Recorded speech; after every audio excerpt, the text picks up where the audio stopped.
Ascoltatori di Antenna 3, buongiorno, ben ritrovati. Siamo in diretta come sempre. In primo piano oggi la cronaca, soprattutto dalla provincia di Venezia, perché è risultata positiva alla cocaina la bimba di 5 mesi di Chioggia, ricoverata da inizio maggio a Padova per un'emorragia cerebrale. Sentiamo.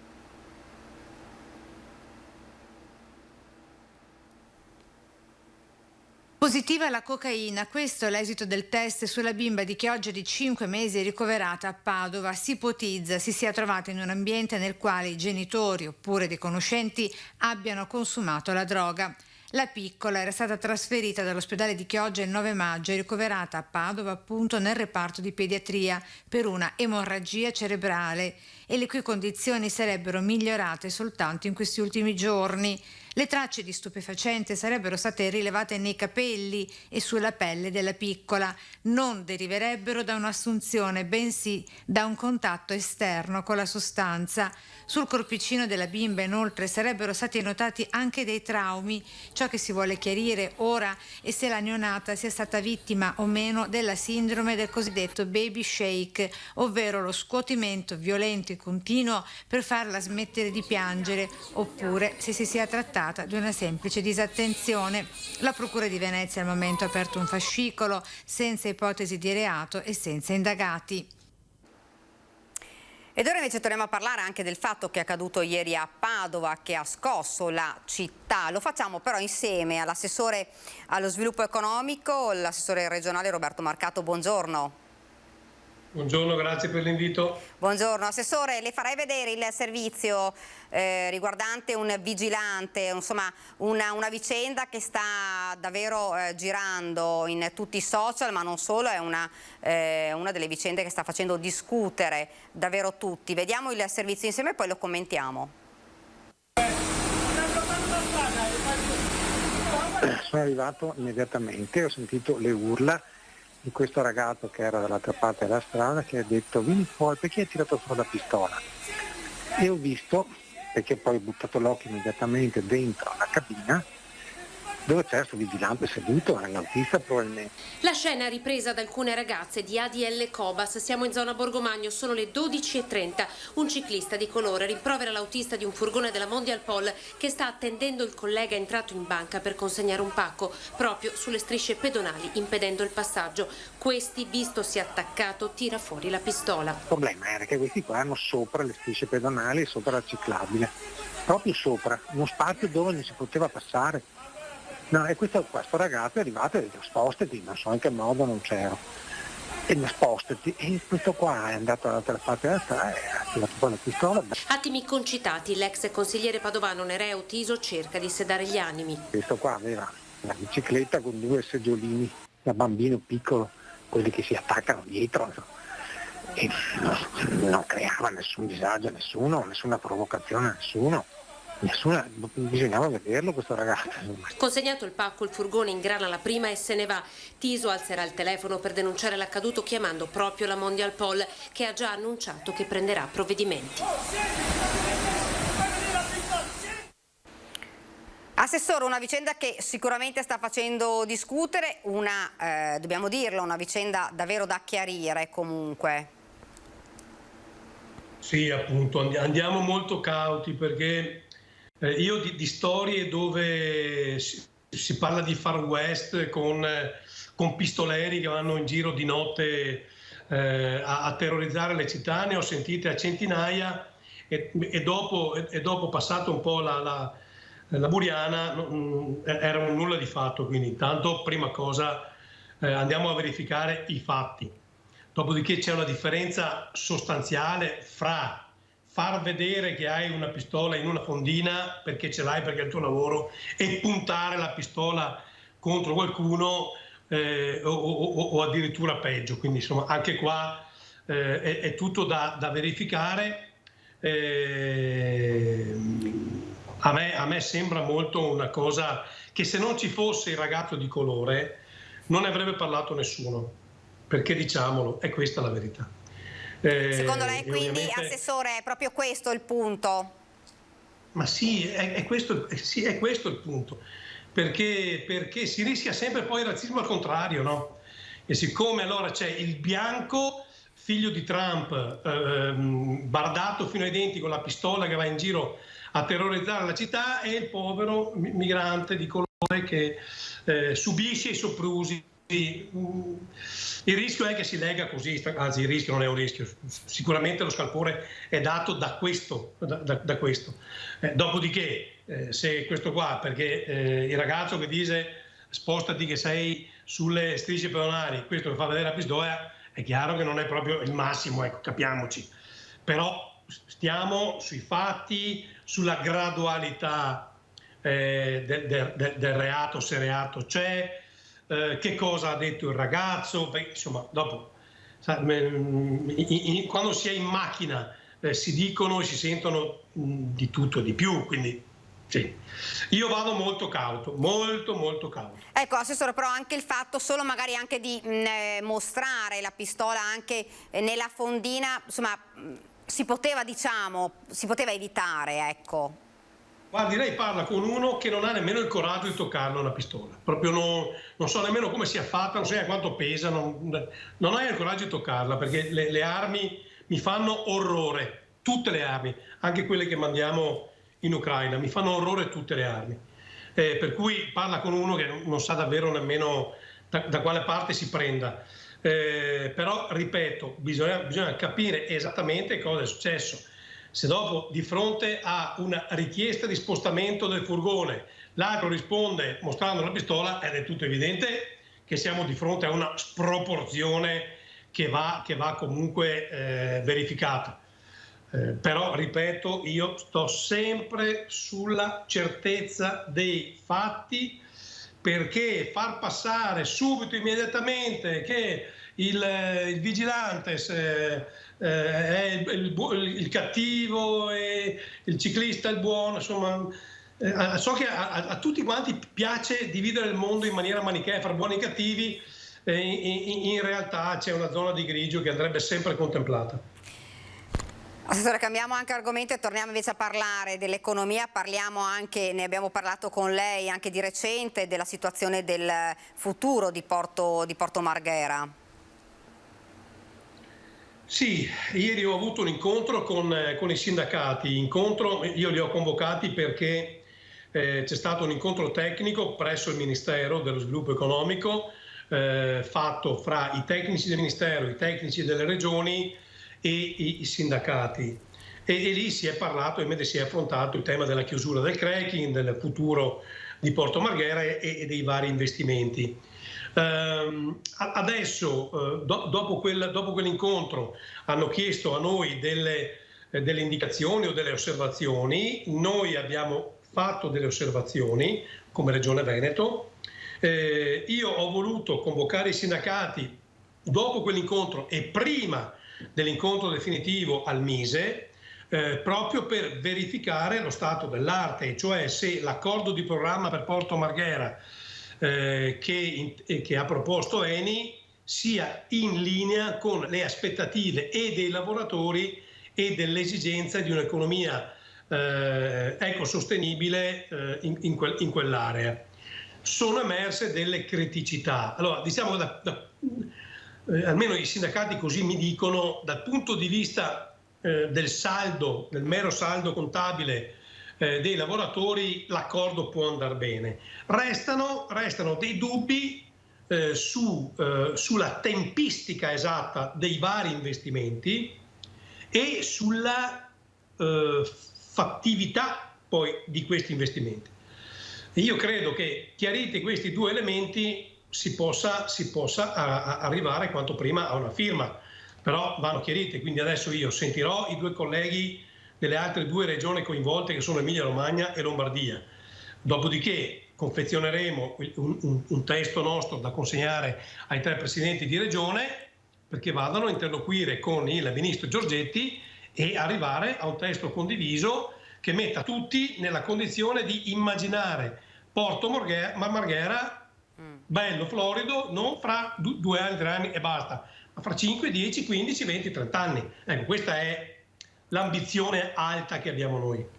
Ecco, Assessore, abbiamo parlato tanto con lei insomma dell'economia, del rilancio, della ripartenza, insomma adesso c'è stata una frenata brusca nei mesi scorsi, ora sembra che una situazione si sia sbloccata per certi versi, anche se sappiamo che ci sono molte aziende che sono in crisi. Allora, dobbiamo dire che ancora una volta il Veneto in questi primi 5 mesi di anno sta dando una risposta in termini di PIL e di occupazione che è la più alta del paese, ancora una volta, dopo averlo fatto nel 2021. Quindi questo ci dà un po' il termometro della robustezza della nostra economia. Non possiamo però non evidenziare che ci sono linee produttive che sono particolarmente in difficoltà, sia perché ci sono aziende che sono più o meno energivore e quindi il costo dell'energia tocca molto qualcuno e tocca molto poco qualcun altro. C'è il tema delle materie prime, che non solo il prezzo ma anche l'approvvigionamento di alcune materie prime è diventato davvero difficile, però io parlando con molti imprenditori ho visto che è una capacità tipicamente nostra questa, cioè che di fronte al problema non ti limiti a dire non trovo materie prime, costano troppo, ma si sono messi tutti a trovare vie per risolvere i problemi. E questo credo che sia l'atteggiamento giusto, forte, che gli imprenditori veneti hanno e che devono continuare ad avere. Si può parlare insomma di un periodo, si spera, insomma, positivo da questo punto di vista? Allora, positivo, tenendo conto che a 2 metri da noi c'è una guerra, ed certo. è una guerra in seno all'Europa di cui nessuno oggi è in grado di dire come andrà a finire e se andrà a finire. Quindi quella è una variabile forte che rischia di compromettere qualsiasi giudizio o analisi. E poi c'è il tema energetico, evidentemente. Qui abbiamo bisogno di recuperare il tempo perso negli ultimi 30 anni, quando in realtà non abbiamo fatto i compiti per casa. Quindi nell'ipotesi che la guerra finisca quanto prima e finalmente l'Europa si metta davvero ad amare l'ambiente e a sviluppare energie rinnovabili, insomma, se è così io resto comunque ottimista. Assessore, è arrivata adesso, volevo vederla perché giusto per concludere la vicenda di Padova, proprio l'intervista che abbiamo fatto al ciclista che si chiama Kingsley, il ciclista che è stato minacciato insomma con una pistola proprio dal vigilante. Sentiamo un attimo l'intervista così chiudiamo proprio questa parentesi. Questo è un bodyguard che tira fuori la pistola e minacciarmi, no, io non ci sto e io ho detto guarda, io sicuramente, sinceramente non ho paura, non ho paura, sono sicuro che non mi può sparare, se mi spara allora sì, mi ha solo fatto la sorpresa che la prima volta che sento, di solito guardo in TV che uno spara, ma non ho mai visto una prima volta. Non pensavi di trovarti in una situazione del genere? No, io ero già in ritardo, anche il lavoro, andavo anche in fretta. Quindi ero già dall'altra parte, le ho solo detto guarda che sei sulla striscia, vai via da là. Dice di non aver avuto paura Kingsley, il 32enne nigeriano, intimidito con una pistola all'arcella da una guardia giurata dopo un diverbio per un parcheggio sulle strisce pedonali. Il vigilante, secondo la sua ricostruzione, non gli ha puntato la pistola, ma gliel'ha mostrata con fare minaccioso. No, non mi ha puntato, era seduto nella macchina, non è sceso. Gli ha solo estratto la pistola e mi ha detto vieni qua che ti sparo. E c'è una cosa di 15 secondi, poi prima perché c'erano anche i video, c'era delle persone tanti in giro che hanno fatto anche i video e anche la foto. Allora lì mi hanno chiamato, io stavo già andando via, è lì che mi hanno chiamato perché loro hanno sentito, perché io stavo già agitando e loro hanno detto sì, mi hai estratto la pistola, allora sparami. Allora la gente si è fermato, cosa è successo? Io gli ho detto guarda, dentro un battibecco non è neanche detto niente, mi ha detto prima lui stai zitto, io gli ho detto stai zitto tu e questo estrae pistola, se allora ogni cosa che siamo stai zitto e quell'altro stai zitto e risponde quell'altro estrae pistola, allora non lo so io, ti giuro non lo sto. Kingsley vive in Italia da 18 anni, lavora a Cadoneghe e ha 4 figli. Mai avrebbe pensato di vedersi minacciato con una pistola. E non ti era mai successo una... No, io sono cresciuto anche in ghetto in Africa, in Nigeria, non mi è mai successo, vedo, ma non mi è mai successo che uno mi punta la pistola, mi sembra strano, ma niente di che. Sono qua, spoggiami le giudicia. Ora il 32enne ha fatto denuncia ai carabinieri sperando che venga fatta chiarezza su un gesto che ha creato non poche polemiche in città. Assessore, quindi il punto era quello che dicevamo prima, nel senso un conto lei diceva puntarla, un conto dice lei far vedere che uno ce l'ha, insomma. Ripeto, parlando con uno che non sa nemmeno come sia fatta la pistola, a me solo il fatto che uno me la faccia vedere mi farebbero girare. Però anche qua io sto alle dichiarazioni, ha detto non l'ha estratta, me l'ha solo fatta vedere, punto. Poi ha detto vieni qua che ti sparo, e poi ha detto quando ho visto che ha estratto la pistola allora mi sono spaventato. No, capiamoci, non l'ha estratta e l'ha fatta vedere è una frase, ha estratto la pistola è un'altra frase, vieni qua che ti ammazzo, che ti sparo, un'altra frase ancora. Quindi è bene che i carabinieri facciano il loro lavoro, se qualcuno ha sbagliato sbagli, basta che non carichiamo anche stavolta di significati cultural mondialisti, per cui questo è già un criminale a prescindere, perché stiamo parlando di un lavoratore, quindi se è sbagliato paga e io sono intransigente, ma attenzione a condannare tutto e subito, perché in questo paese siamo bravissimi a trovare eroi e a trovare martiri. Ecco, con calma. Assessore, l'ultima domanda prima di lasciarla.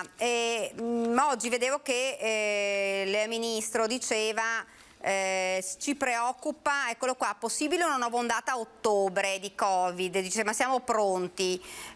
Insomma, sicuramente questo non dà insomma respiro ad un'economia che, come abbiamo detto, già è in difficoltà. Allora, non voglio fare l'errore che fanno tutti, cioè di parlare di cose per cui non sei competente, per carità, però immaginare che sia una nuova ondata di Covid, anche qua bisogna stare attenti a come si dicono le cose, perché quando uno dice nuova ondata la gente capisce lockdown, chiusura, via, chiusi i bar, chiuse le pizzerie, chiuse tutto, stiamo a casa, ok? Bisogna stare attenti. Perché nuova ondata può voler dire che a settembre-ottobre si ripresentano i contagi, con quale capacità di ammalare o di uccidere. E questo è il tema, perché lo vediamo che adesso, insomma, nonostante che ci siano i contagi, però le conseguenze sono davvero minime, quindi attenzione a questa comunicazione, perché mi sembra che in 2 anni ne abbiamo viste di tutti i colori, se anche non facciamo sempre questo gioco a rialzo comunicativo. Vabbè, lo stesso, cioè abbiamo dato in termini di panico, abbiamo guerre, adesso abbiamo asimia, abbiamo un sacco di cose. Non ci siamo fatti mancare niente, Assessore. No, esatto, insomma, abbiamo anche asimia, non è che manca, adesso il morbillo del bisonte, basta, insomma, adesso se no diventa un po' difficilina anche psicologicamente da reggere. Ecco, bisogna guardare adesso, a parte le battute, bisogna davvero guardare avanti. Ma sì, assolutamente. Assessore, la ringrazio. Grazie a voi. Grazie, Assessore. Grazie, buon lavoro, grazie. Grazie a voi. Grazie. Noi andiamo avanti con la cronaca. Abbiamo parlato... no, vedo già il sindaco invece sullo schermo, il sindaco di Treviso, Mario Conte. Buongiorno, sindaco. Buongiorno. Buongiorno. Allora, le farei proprio un commento, ma velocissimo proprio, riguarda Padova, però ho fatto commentare anche all'assessore Marcato, non so se ha saputo della vicenda del vigilante che avrebbe estratto, avrebbe fatto vedere, non estratto, la pistola ad un ciclista che lo aveva, un po' aveva protestato perché aveva parcheggiato sulle strisce, una vicenda che sta facendo, sta montando, sta facendo discutere. Un commento brevissimo, perché dopo torno invece con lei a parlare invece della... Sì, in realtà non conosco molto di questa vicenda e quindi mi limito proprio a questa piccola introduzione al titolo. È un qualcosa di abbastanza grave, nel senso che queste diatribe tra cittadini banali, ritengo, per il parcheggio di una bicicletta non devono assolutamente sfociare in minacce di questo tipo, tantomeno con la manifestazione di armi. Quindi insomma io spero che le autorità competenti poi facciano chiarezza sull'accaduto e che episodi come questi non si verifichino, perché stando a quello che leggo e quello che ho sentito è qualcosa di abbastanza grave. Poi ripeto, non conosco le dinamiche, non conosco la situazione e quindi mi riservo di capire bene cosa è successo. Sindaco, parliamo invece di Treviso, giornata importantissima ieri, insomma una giornata di festa, di sport ma anche di festa con il Giro d'Italia, insomma un bilancio di com'è andata? Guardate, sono felicissimo per come la comunità ha saputo accogliere la carovana del Giro d'Italia, i ciclisti, gli sportivi, gli appassionati di ciclismo che arrivavano da tutto il mondo, perché una cosa che mi ha particolarmente colpito è stato proprio vedere tantissime bandiere da tante nazioni che rappresentavano le nazioni dei corridori protagonisti della gara, che sono venute a Treviso per tifare certamente i loro campioni, ma poi anche per godersi le bellezze di una città che si è presentata nel migliore dei modi. Pensate che ieri c'erano 140 paesi collegati e 140 paesi hanno parlato e hanno potuto vedere le bellezze della nostra città e dei nostri cittadini. Quindi io sono davvero contento. Consentitemi un ringraziamento particolare a tutte quelle persone che lavorano dietro questa organizzazione, quindi dagli operai e tutta la manovalanza che allestisce, monta e smonta i palchi, le transenne, ma anche ai 177 volontari della Protezione Civile, a tutte le polizie locali, alle forze dell'ordine, agli addetti alle pulizie. Pensate che un'ora dopo il passaggio dell'ultimo corridore le strade erano pulite e riaperte, quindi un'organizzazione davvero perfetta che vede coinvolti tutti, da Contarina alla polizia locale, alla protezione civile, le forze dell'ordine, davvero un esercito di persone che hanno lavorato tantissimo e nel migliore dei modi. Ecco, Sindaco, so che lei è di fretta perché è impegnato, le rubo proprio un ultimo secondo per chiederle, oggi in presentazione insomma, di un progetto importante che ha coinvolto gli studenti e riguarda un parco inclusivo. Sì, assolutamente, sapete che noi da qualche anno abbiamo inserito nel nostro organigramma il Disability Manager, che è un professionista, un architetto, l'architetto Rodolfo Dalla Mora, che si occupa di accessibilità della città, quindi l'abbattimento delle barriere architettoniche.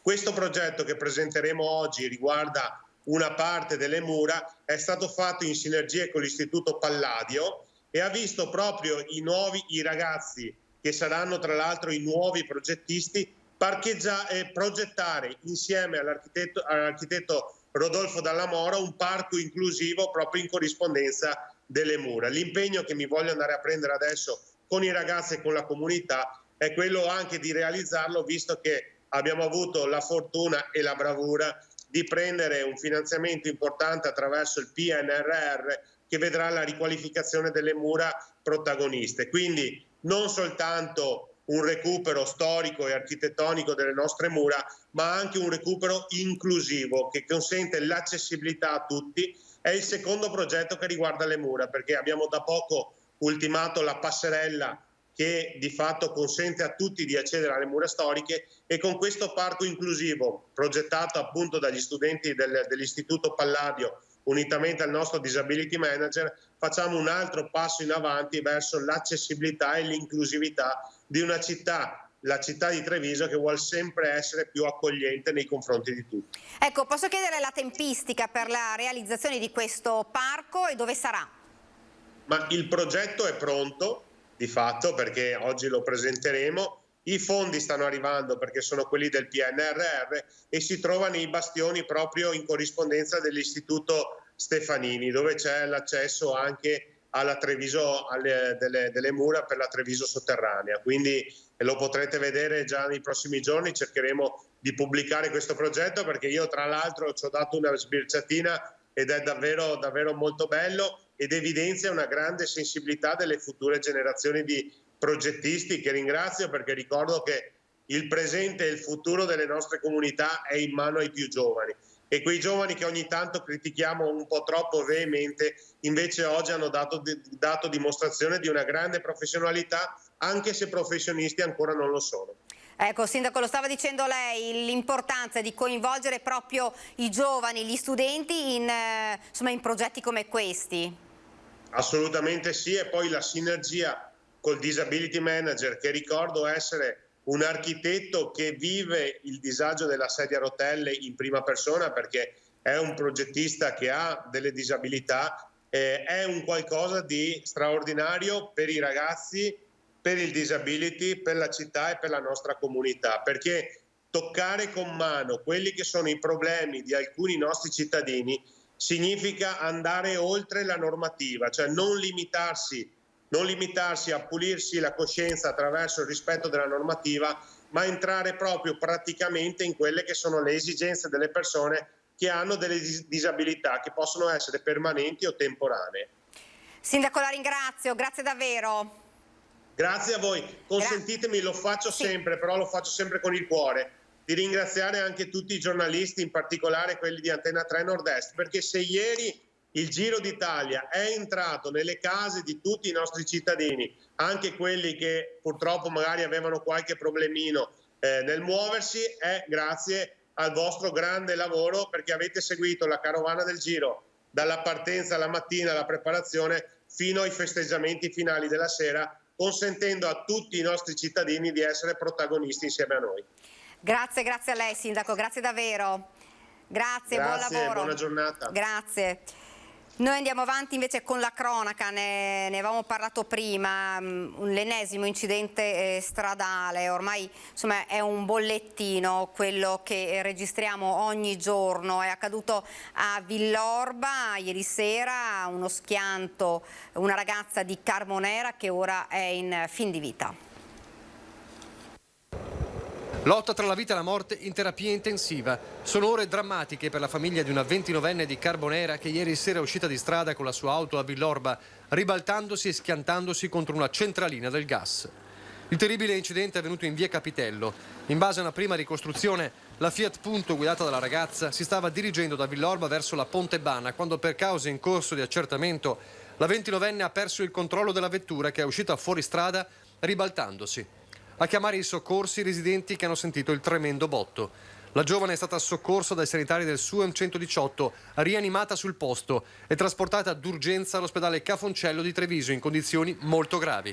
I rilievi sono stati svolti dai carabinieri della compagnia di Treviso. Ed ora ci spostiamo invece nel Vicentino con la Guardia di Finanza di Asiago che ha scoperto affitti irregolari in altopiano. Affitti irregolari per turisti in altopiano. La Guardia di Finanza di Asiago ha recuperato 1 milione di euro di tasse non pagate e comminato sanzioni per 75.000 euro a 5 agenzie immobiliari, un bed and breakfast operanti senza i relativi titoli autorizzativi. Oltre 100 i controlli nei confronti di proprietari di 86 appartamenti nell'area dei 7 comuni destinati in forma non professionale alla locazione turistica. Inoltre 45 proprietari di immobili sono stati segnalati alla Procura per non aver effettuato la comunicazione dei nominativi degli alloggiati all'autorità di pubblica sicurezza in violazione alla normativa. E non sarebbe padovano, ma originario del Polesine, l'uomo con i tatuaggi rinvenuto cadavere nei boschi di Molina di Fiemme in Trentino. Non è ancora ufficiale, ma le foto dei tatuaggi diffusi dai carabinieri nei giorni scorsi avrebbero portato all'identificazione. Si tratterebbe di Andrea Girardi, 44enne, originario di Villa Dose in provincia di Rovigo. Gli investigatori hanno già raggiunto i familiari per la comparazione del DNA. Dalle prime informazioni l'uomo, con un passato avventuroso nella legione straniera francese, era solito allontanarsi da solo per lunghi periodi senza poi dare notizia. Per questa ragione i familiari non avevano allertato le forze dell'ordine. Tra i pochi oggetti trovati nelle vicinanze dell'uomo, che si era costruito un riparo di fortuna, vi è un taccuino con il diario del digiuno scritto a mano a partire dallo scorso 30 luglio. L'ultima data riportata è quella del 4 ottobre 2021. In fondo al calendario era scritta la parola crematemi. Ed ora ci fermiamo per una piccola pausa pubblicitaria e poi torniamo in studio con altri ospiti e altre notizie di cronaca.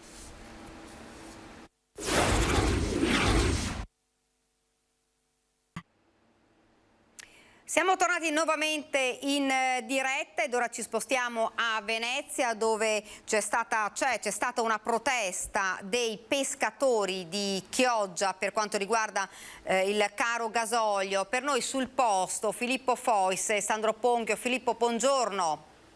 Voi ci sentiamo. Grazie a tutti. No, grazie a te. Ciao. Buongiorno da Venezia, vi parliamo dalle zattere che oggi sono state pacificamente invase dai pescatori del Veneto. Io sono in compagnia di Elio Dall'Acqua e di Roberto Penzo, che sono due armatori pescatori che hanno organizzato questa manifestazione. Perché siete venuti a Venezia? Beh, siamo venuti prima di tutto per manifestare il nostro dolore nel mondo della pesca. Siamo venuti anche perché vogliamo che le istituzioni ci diano ascolto. Poi sinceramente siamo qua anche perché Roberto lunedì è stato a una riunione a Roma con il sottosegretario, ha portato le nostre istanze di quello che domandiamo. E quindi chiediamo subito a Roberto. Roberto, è stato a Roma, che cosa ha chiesto al governo? No, abbiamo chiesto quello che chiediamo oggi. Abbiamo allora il credito d'imposta, i codici che aspettiamo da mesi del primo trimestre del gasolio, dunque noi aspettiamo. Abbiamo domandato un fermo, che questo abbiamo mandato ancora tempo addietro, e un fermo d'emergenza subito, perché purtroppo abbiamo delle grosse difficoltà e li vedi che qua mancano delle barche che non hanno i soldi per fare il gasolio. Abbiamo domandato il tavolo esecutivo direttamente col sottosegretario, con gli altri sottosegretari, questo ci è stato concesso. E poi abbiamo domandato la cassa integrazione in deroga per i nostri marinai. La CISOA, che è una parte importante che noi stiamo pagando come armatori, che deve influire, e un secondo trimestre del gasolio, che noi non siamo neanche dentro il secondo trimestre. Purtroppo allora il sottosegretario ci ha detto che a giorni veniva fuori il codice d'imposta e il codice per il discorso del primo trimestre del 20% del gasolio. A oggi novità non ne abbiamo e questo dispiace perché un po' crea anche di brutti animi. Infatti noi siamo venuti qua con molta tranquillità perché abbiamo detto vediamo se diamo, diciamo, come si può dire, un'onda, cavalchiamo qualcosa. Tra l'altro oggi voi incontrerete anche il prefetto o il vicario del prefetto? Ci dovrebbe essere l'ammiraglio e il vicario del prefetto, sì, perché il prefetto ci aveva detto che oggi era impegnato. Senta, quanto rischia il settore? Quanti posti di lavoro sono a rischio? Quante imprese rischiano concretamente di ridimensionarsi o addirittura di chiudere? Beh, noi siamo a Chioggia, siamo circa 280 barchi con 4 persone di equipaggio, quindi ci sono già 1000 persone di equipaggio là, permanente e tutto quanto. L'indotto e tutto quanto, poi se andiamo a vedere l'indotto e tutto quanto, ci saranno circa 3.000 persone, 3.500 persone che ci gira tutto quanto il mondo della pesca. Quindi insomma è un bel indotto, poi specialmente a Chioggia che siamo la prima marineria d'Italia, la più importante, e tutte quante le altre marinerie ci stanno vedendo cosa stiamo facendo noi. E quindi dopo quello che faremo noi sicuramente lo faranno anche loro. Ecco, ricordiamolo subito, mi scusi Penzo, poi le do subito la parola, che quello della pesca è un settore veramente molto fiorente in Veneto. A volte si parla di Mazara del Vallo o di altre località, ma Chioggia per esempio è superiore a Mazara del Vallo e stiamo parlando di un'industria che fattura miliardi di euro, mettendoli tutti assieme. Sì, noi abbiamo calcolato che se noi mettiamo insieme tutte le industrie della pesca, e noi non vediamo né la Fiat, nessuna industria, è che purtroppo siamo suddivisi, e proprio ieri parlando con lei, venendo qua, vedevamo a Fincantieri. Se noi mettiamo che a Chioggia abbiamo 1100 marinai chiogioti, intendo dire tra virgolette chiogioti, vuol dire l'economia, ma questo è di Cavole, di tutto il reparto dell'Alto Adriatico, e questa è un'economia italiana, penso che sia importante, perché nel momento che a oggi, a ieri posso mostrare i messaggi di ristoratori che lavorano col prodotto italiano che vanno in crisi, perché purtroppo è una realtà, estate, non si porta pesce, allora dobbiamo anche considerare non solo la pesca ma tutto l'indotto della pesca. Qua lei vede tutte queste barche, noi abbiamo passato tanti problemi 2009, 2010 col gasolio, e ho detto anche ai Stati Generali della Pesca che ha fatto il distretto Alto Adriatico che ce l'abbiamo fatta superare. E adesso non ce la facciamo perché purtroppo nelle nostre conseguenze c'è la guerra che ha danneggiato tutti. Noi capiamo i disagi di tutti, del cittadino, ci dispiace perché anche noi paghiamo le bollette, però purtroppo qua abbiamo dei capitali che sono imponenti di costo. Migliaia di posti di lavoro, tra l'altro c'è anche un vasto settore di esportazione anche all'estero da parte del pesce. Qua stiamo parlando proprio di tutto il settore della pesca del Veneto, quindi provincia di Rovigo e provincia di Venezia. Io vi ringrazio e naturalmente vi auguro un in bocca al lupo perché si risolvano presto tutti i problemi. Nel frattempo noi ci spostiamo per andare a vedere un po' di persone. Vedo Erika Baldini che è consigliere regionale del Movimento 5 Stelle, lei tra l'altro è di Chioggia, per cui diciamo la conosce bene la problematica.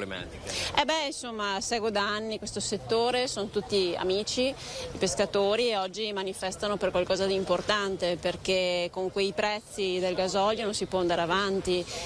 Tutti noi sappiamo cosa questo significhi per la pesca, perché la spesa principale è proprio per le spese di carburante, e bisogna assolutamente che questa guerra finisca, perché è tutto frutto di speculazioni economiche che vediamo in tutti i settori, prima di tutto anche gli alimentari, le bollette che sono anche triplicate, e ovviamente le famiglie sono in grandissima difficoltà, per cui bisogna trovare una soluzione il prima possibile a questa guerra. Grazie a Erika Baldini. Noi ci spostiamo ancora perché abbiamo visto che ci sono anche diversi sindaci. Abbiamo visto il sindaco di Chioggia Mauro Armelao, c'è anche il sindaco di Caorle, ci sono altri consiglieri regionali. Vediamo Jonathan Montanariello. Ci avviciniamo adesso ci avviciniamo a Montanariello.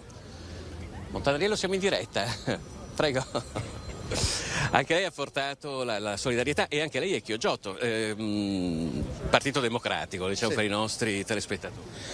Sì, siamo qui non solo per dare la solidarietà, ma per partecipare in maniera attiva a questa presa di posizione puntuale da parte del comparto. Ricordavo prima che il peschereccio che noi vediamo con le 4-5 persone d'equipaggio è uno dei tanti anelli del settore, perché c'è un indotto importante di primo livello. Ricordiamoci che dietro i pescherecci ci sono all'interno anche tutto l'indotto del facchinaggio, delle manutenzioni, del trasporto, della vendita, di chi fa casse, ghiaccio, e noi rischiamo di perdere un intero segmento di settore produttivo che nel Veneto è un settore di primo livello. Se noi decidiamo di abbandonare il settore della pesca, decideremo di abbandonare un importante segmento produttivo della nostra regione. La regione sotto tanti aspetti si muove, per carità, ci sarebbe anche da approfondire questo tema, però a oggi l'emergenza è dossier caro gasolio che Roma deve decidersi una volta per tutte di prendere in mano.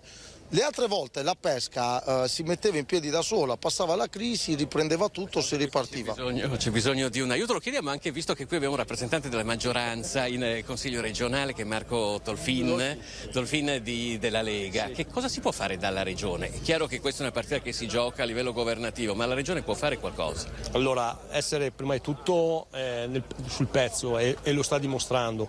Lo sta dimostrando, è a capo del distretto dell'Alto Adriatico che riunisce sia la marineria del Veneto, la marineria del Friuli Venezia Giulia, dell'Emilia Romagna e anche delle Marche, per riuscire a mettere insieme appunto le quattro regioni importanti dell'Alto Adriatico, e dove che hanno una marineria importante, per far sentire un'unica voce a livello governativo nei tavoli che contano.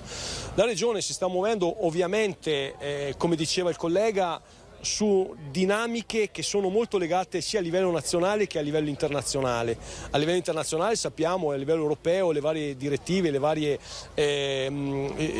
anche quegli aspetti, diciamo così, di normative che fanno sì che il settore purtroppo, ahimè, sia quasi dei lacci al sistema, mentre restrizioni nel vero senso della parola, mentre a livello governativo ovviamente il tema è quello legato al gasolio. Più piove sul bagnato, in questo ultimo periodo c'è anche il problema della mucillaggine, che è un altro problema in varie fasi dell'anno, ma purtroppo in questo momento qua è molto incentivante e dimostra appunto l'impossibilità da parte dei pescatori di pescare in maniera naturale, in maniera semplice. Questo incide e alla fine tutto, diciamo così, una tempesta perfetta, come si dice, tutta una serie di problematiche. Comunque come Regione siamo qui presenti a sostenere il comparto. A breve ci sarà anche sblocco di un finanziamento, di un fondo che a livello governativo di una partita di giro è stato emanato per i codici.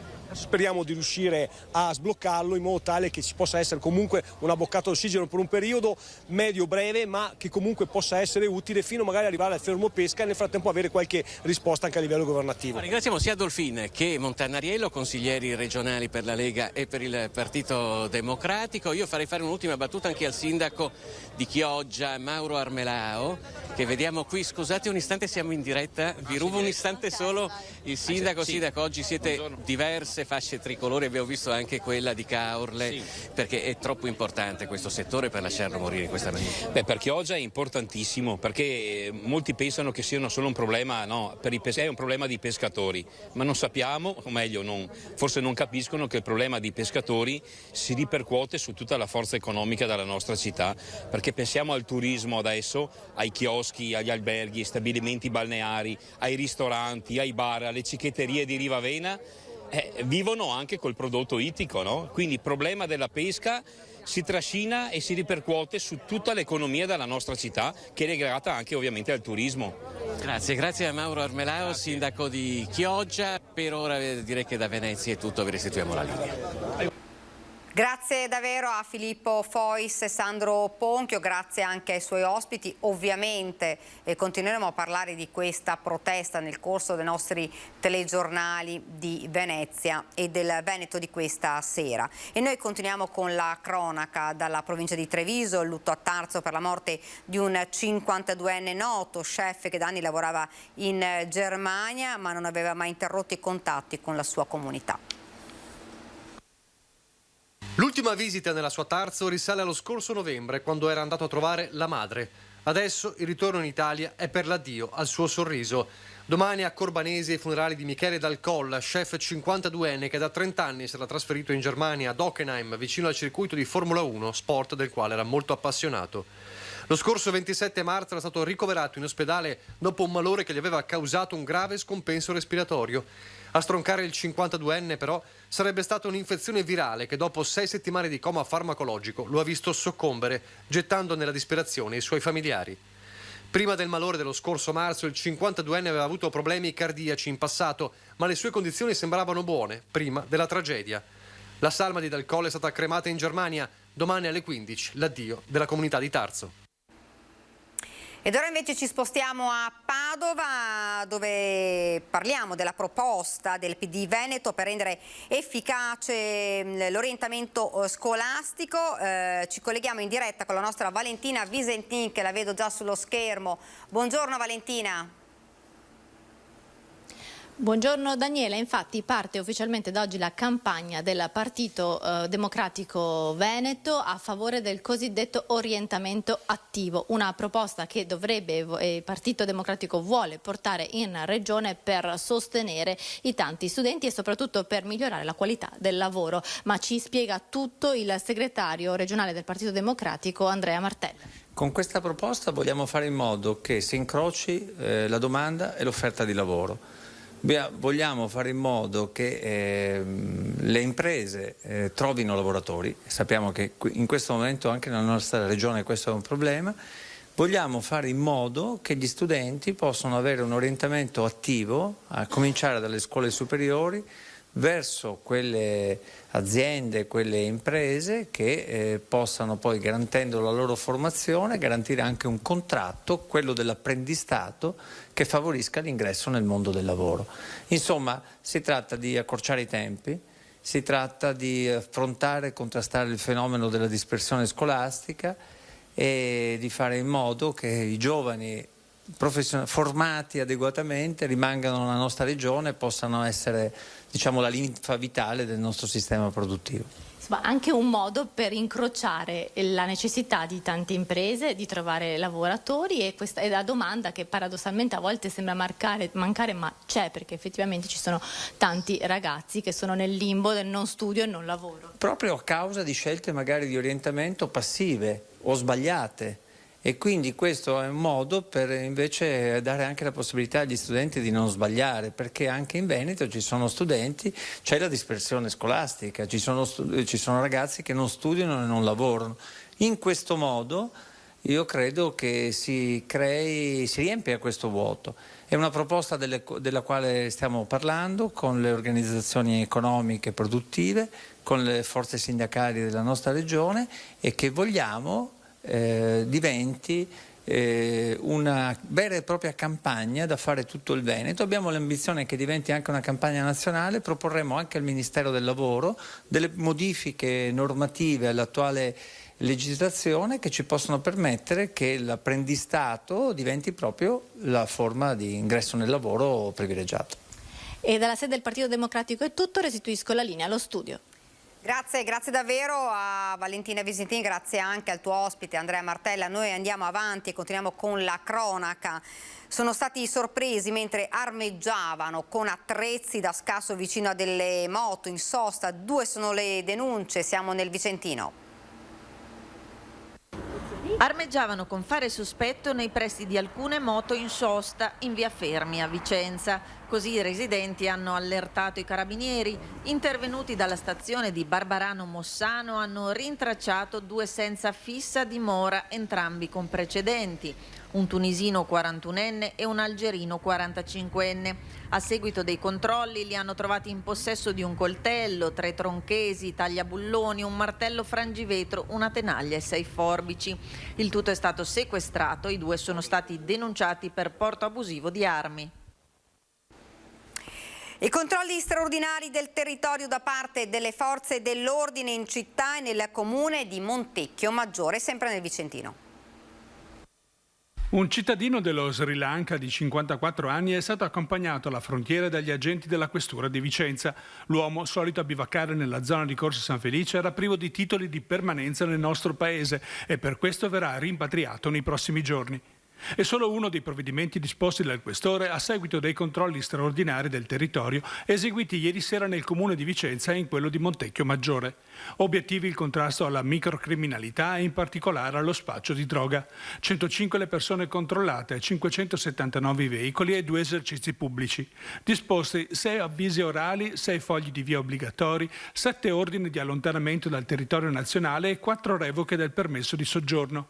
Un cittadino marocchino di 27 anni, inoltre, è stato arrestato dagli agenti delle volanti. L'uomo sottoposto all'obbligo di dimora nel comune di Montecchio Maggiore è stato invece intercettato e identificato in Campomarzo a Vicenza. A seguito di ulteriori verifiche, il 27enne è risultato recidivo alle violazioni della misura cautelare e per questo l'autorità giudiziaria ne ha disposto la custodia in carcere. A Montecchio Maggiore, inoltre, sono stati impiegati anche i cani dell'unità cinofili della polizia locale di Lonigo e quello della Guardia di Finanza. Sotto attenzione il centro storico, i parchi pubblici, la pista ciclabile con 4 posti di blocco. Verificati 573 autoveicoli, 49 persone, di cui 18 stranieri e 11 con precedenti penali. Al termine delle operazioni il Questore ha adottato ulteriori provvedimenti: 2 fogli di via obbligatori nel comune di Montecchio per 3 soggetti con precedenti di polizia, 3 avvisi orali e 5 ordini di allontanamento dal territorio nazionale per 5 africani gravati da precedenti penali. Ed ora parliamo del vaiolo delle scimmie. Il primo caso è stato diagnosticato in Veneto, a Verona. Si tratta di un paziente che abita in Lombardia, l'uomo in isolamento. Gli esperti dicono situazione sotto controllo, esistono cura e vaccino. La diagnosi clinica, il paziente è stata diagnosticata all'azienda ospedaliera integrata di Verona.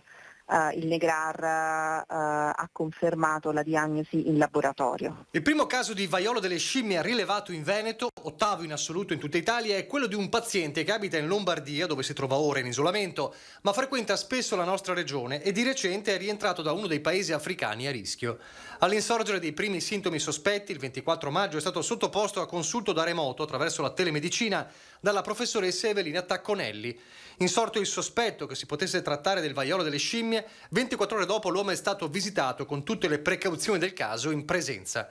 Si è rivolto a noi, spiega la professoressa, perché disponiamo di un centro altamente specializzato per le diagnosi e la cura delle malattie sessualmente trasmesse. Il paziente è un paziente che non è inaspettato, nel senso che l'azienda ospedaliera era pronta a ricevere eventuali casi, perché chiaramente ci sono dei casi segnalati in tutta Europa ed anche in Italia, quindi avevamo tutta una serie di procedure che ci permettevano di fare una diagnosi rapida, clinica e poi insomma tutte le procedure corredate. Essendo arrivato a Verona in macchina da solo, vivendo da solo e avendo contratto una forma lieve della malattia, l'uomo è potuto tornare a casa per conto proprio, dove sarà seguito in isolamento. Ma secondo quanto disposto dal Ministero della Salute, i soggetti che ha frequentato dovranno restare in quarantena 21 giorni. Una situazione totalmente sotto controllo, così come quella degli altri casi rilevati. Di questa malattia, che non è il SARS-CoV-2, noi conosciamo il virus, conosciamo il metodo di trasmissione, abbiamo già una terapia disponibile ed esiste anche un vaccino. Esistono una cura e un vaccino, dunque no alla psicosi, ma certo serve un monitoraggio e una attenzione particolari. E questo virus si trasmette tramite rapporti sessuali e contatti stretti con persone che hanno la malattia. Questo è davvero importante. Quindi si può trasmettere anche per via aerea se due persone sono molto vicine, però la persona caso è una persona malata, quindi che ha segni di malattia. Per cui se si hanno dei sintomi che non sono spiegabili da altre cause, si contatti il proprio medico di medicina generale. I sintomi sono febbre e esantema, eruzione cutanea, che non sono spiegati da altra causa. Quindi mi raccomando, se io prendo un farmaco e ho delle lesioni cutanee, non si tratta ovviamente di vaiolo delle scimmie.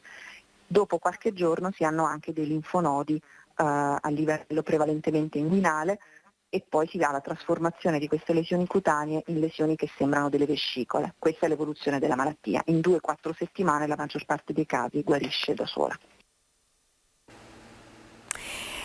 Ed ora torniamo a parlare del Giro d'Italia. Ieri avete visto a Treviso, domani arriverà nel Bellunese e ne parliamo insieme a Danilo De Toni, consigliere delegato al turismo della provincia di Belluno, che dovremo avere al telefono. Buongiorno. Buongiorno a lei, buongiorno. Dunque domani abbiamo visto insomma grande festa a Treviso ieri e domani sarà una grande festa lì nel Bellunese. Sì, stiamo aspettando appunto questo evento. Belluno si è preparato per la partenza, ci sono state diverse riunioni in prefettura con tutti gli organi di polizia, vigili del fuoco, volontariato, parte diciamo politica, per vedere di organizzare al meglio l'evento, un evento che darà sicuramente visibilità a tutto il nostro territorio. Ecco, è un evento che insomma dà anche un indotto importante proprio in un momento fra l'altro molto difficile per tutti i territori.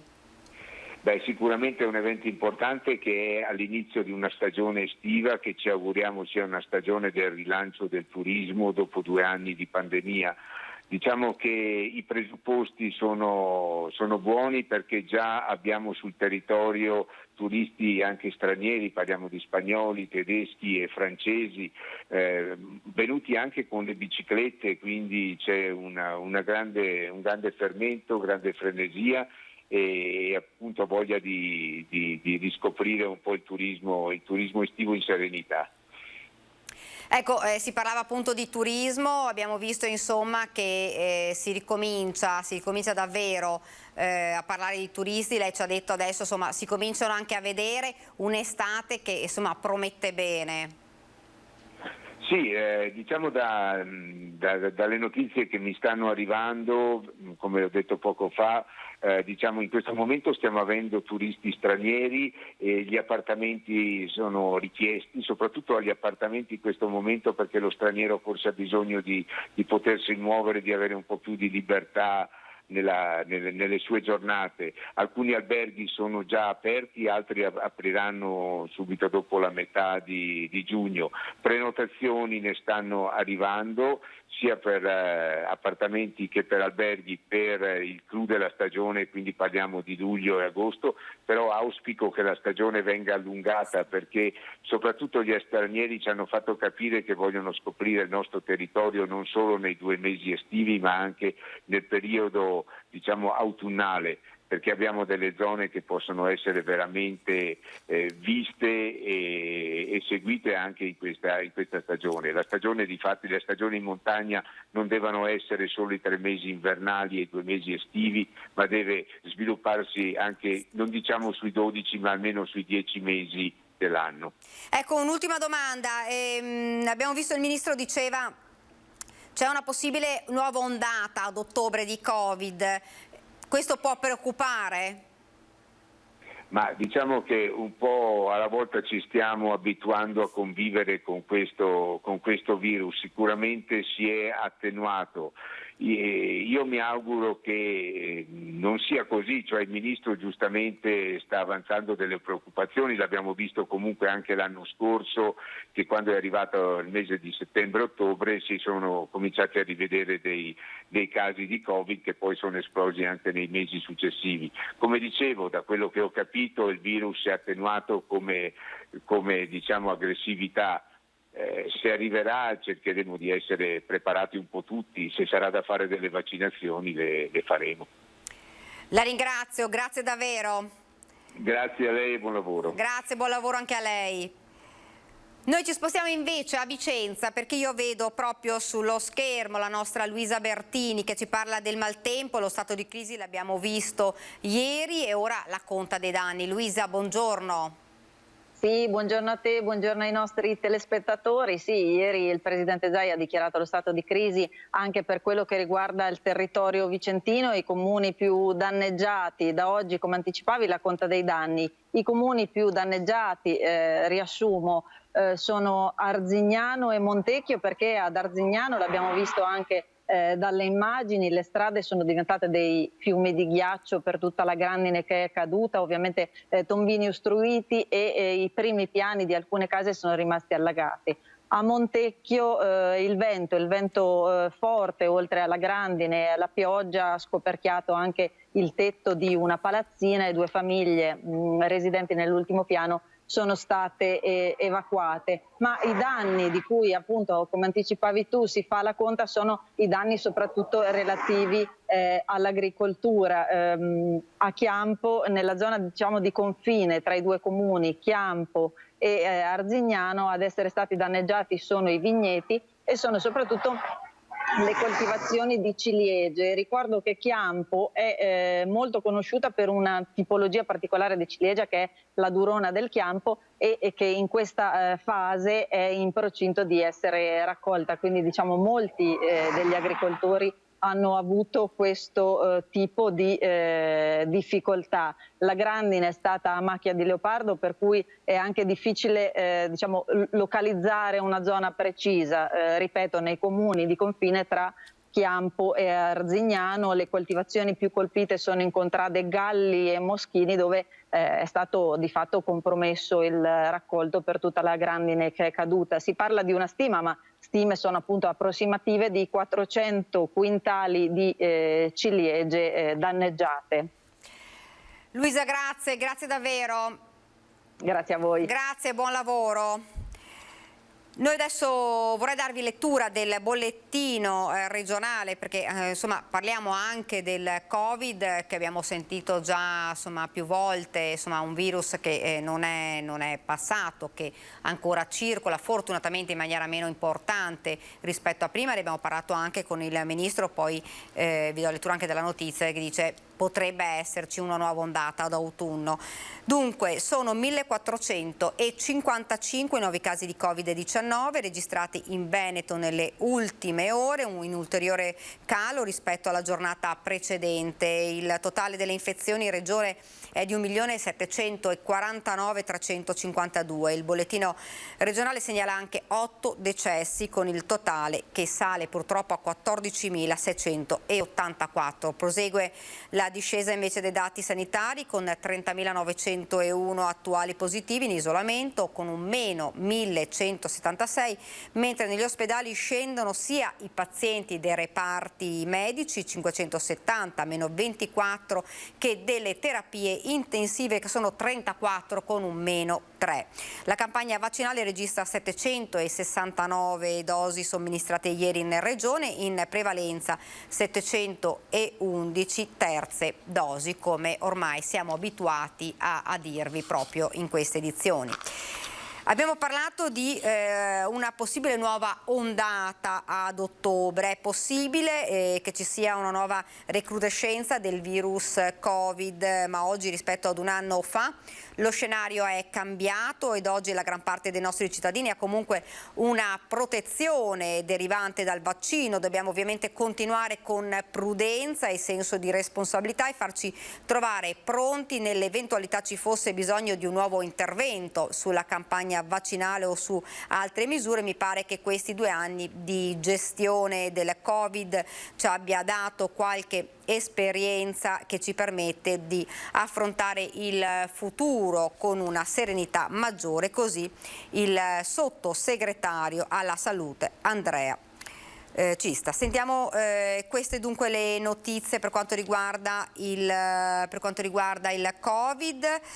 E continuiamo invece a parlare anche di cronaca. Tanta ve l'avevo anticipato la cronaca oggi nella nostra prima edizione, e parliamo di uno degli argomenti di cui continuiamo a parlare nel corso delle nostre edizioni, nel corso dei nostri telegiornali. Lo abbiamo fatto anche assieme ai carabinieri per cercare di aiutare, di sostenere gli anziani e le truffe, ed ancora una volta anziani attenti, lo dobbiamo dire, alle truffe. L'estate è il periodo ideale per i raggiri, l'abbiamo detto più volte, e i malviventi sono senza scrupoli.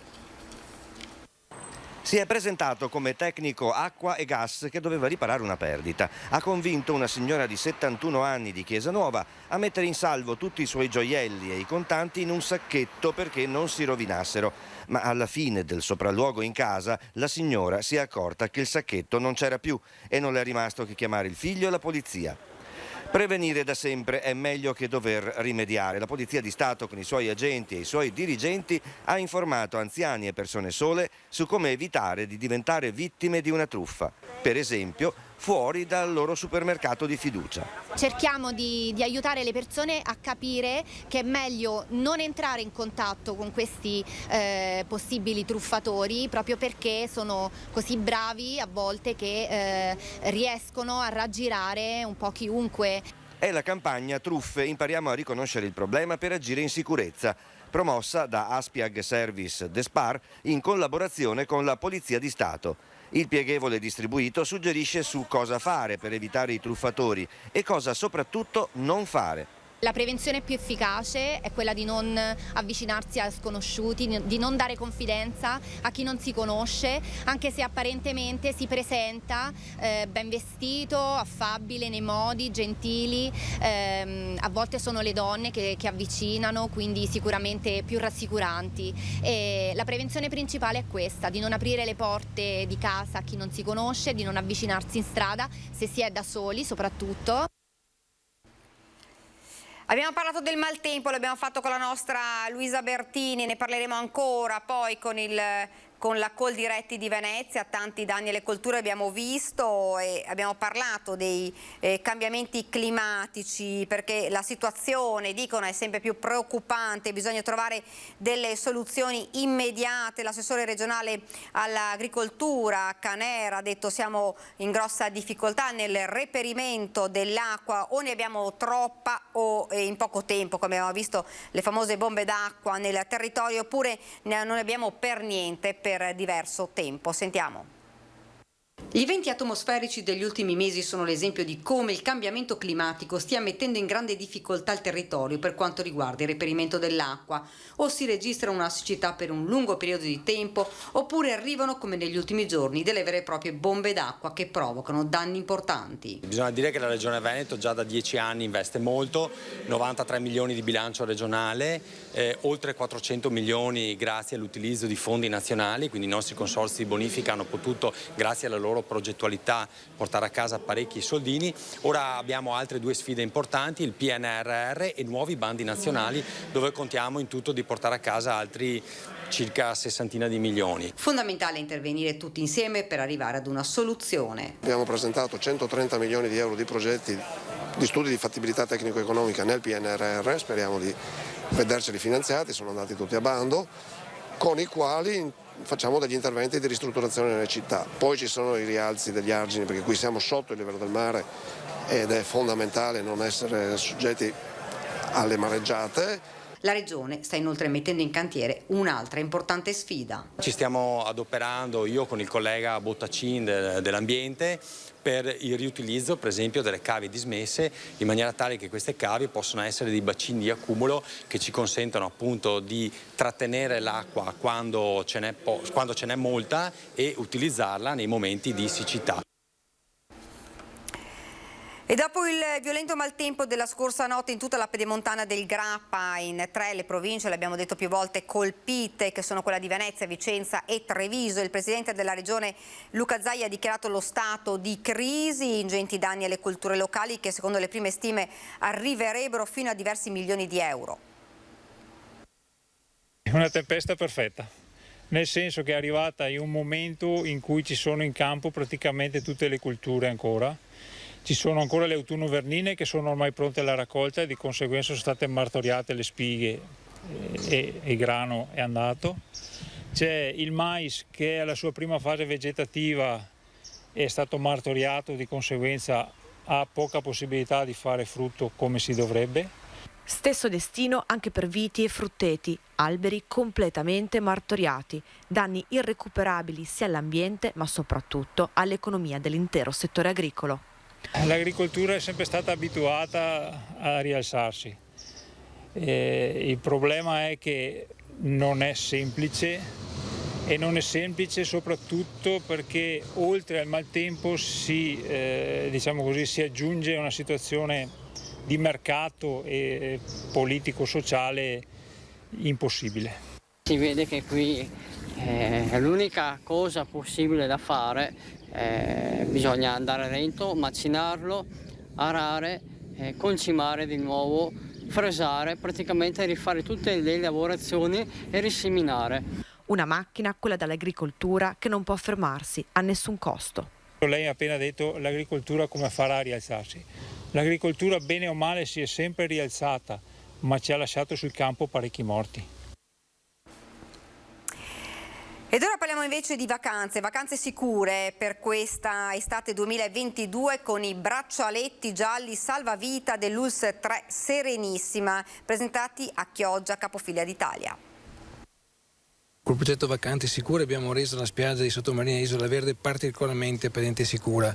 Di fatto abbiamo avuto pochissimi casi di vero annegamento. Le persone che sono annegate perché avevano un'altra causa, per esempio per un infarto, ma non per l'annegamento vero e proprio. E con la simulazione di un salvataggio presentata nell'ambito dell'estate 2022 il piano di potenziamento di primo soccorso e dell'assistenza sanitaria della ULSS 3 Serenissima con la app Vacanze Sicure e la novità con Chioggia Sottomarina, capofila italiana del braccialetto With Me, una striscia di carta colorata gialla dotata di QR code per rintracciare bambini o persone anziane che dovessero perdere l'orientamento in città come in spiaggia.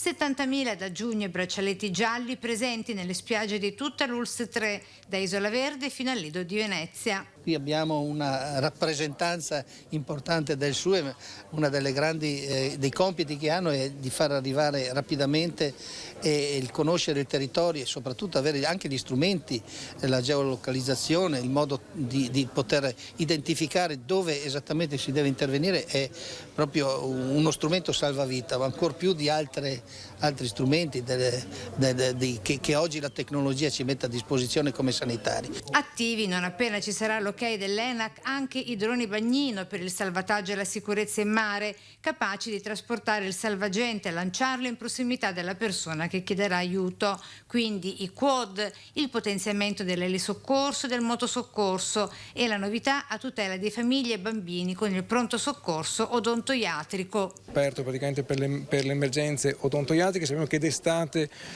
questa è una cosa particolarmente da noi sentita perché purtroppo spesso i bambini lasciano qualche dentino in piscina oppure praticamente sul terreno cadendo dalla bicicletta e quindi è particolarmente importante poter intervenire rapidamente anche su questo tipo di emergenze.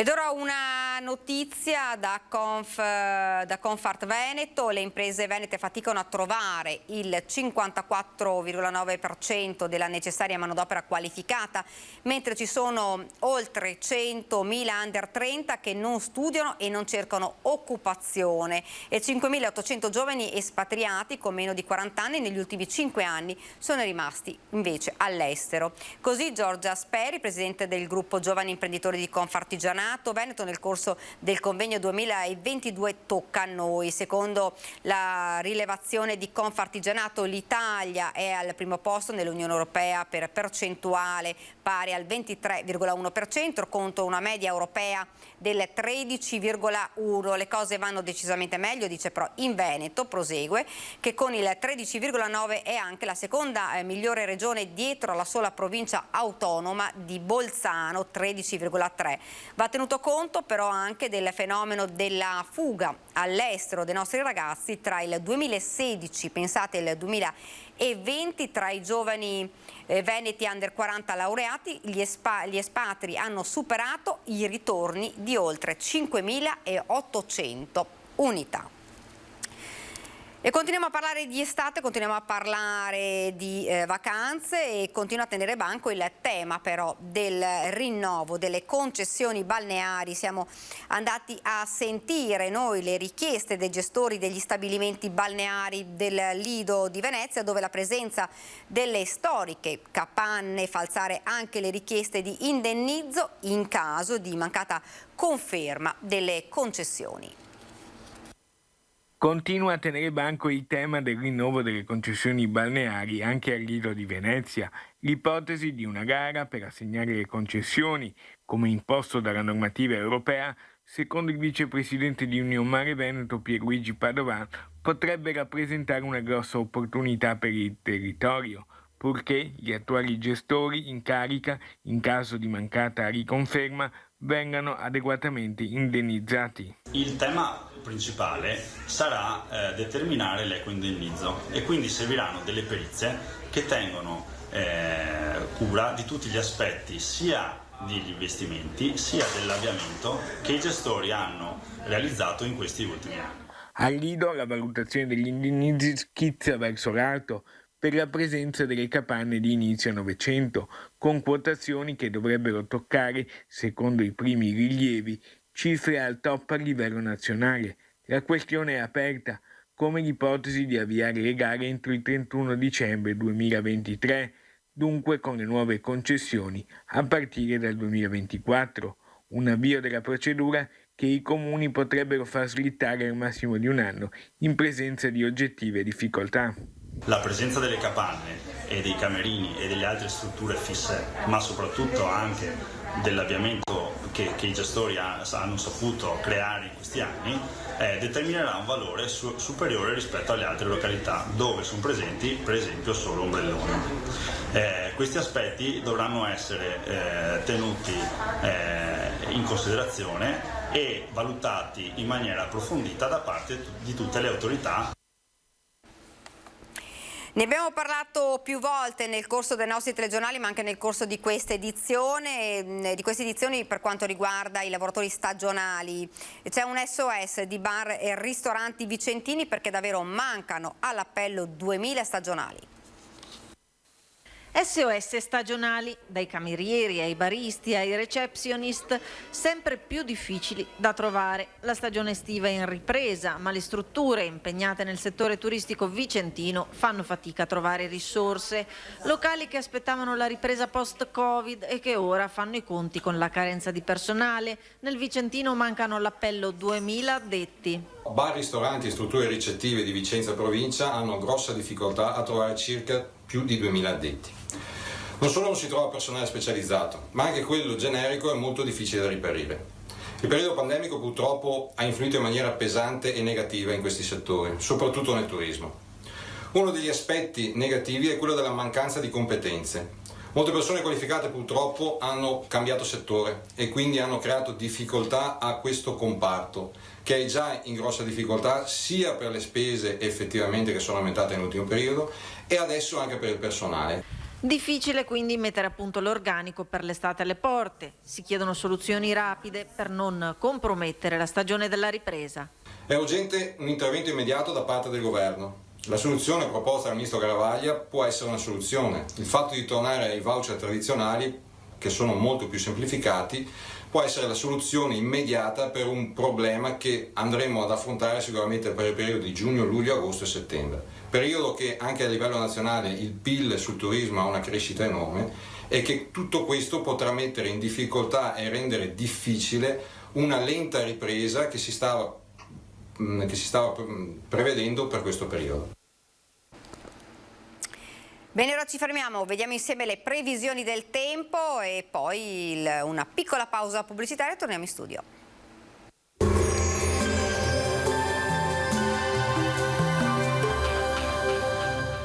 Locanda Canareggio, ristorante con cucina tipica stagionale e pizzeria con forno a legna a Rovarè di San Biagio di Callalta.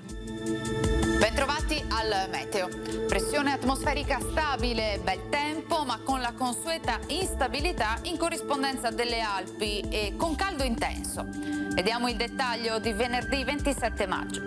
Sul Veneto avremo una prevalenza di sole con significativi spazi di sereno e alcuni addensamenti nuvolosi, specie a partire dal pomeriggio sulle zone montane, dove sarà possibile anche qualche precipitazione a carattere di rovescio. In locale estensione poi anche alla pianura limitrofa. Temperature in lieve aumento, minime tra 16 e 20 gradi, massime invece comprese tra i 27 e i 32 gradi.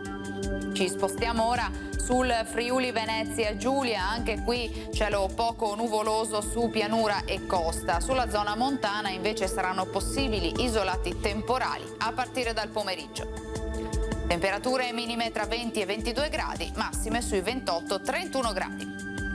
Infine diamo uno sguardo al Trentino Alto Adige, dove sarà soleggiato con occasionali piovaschi entro sera sui settori alpini di confine.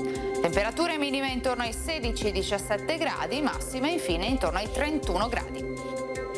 Dal meteo per ora è tutto, vi auguro un buon proseguimento con Antenna 3.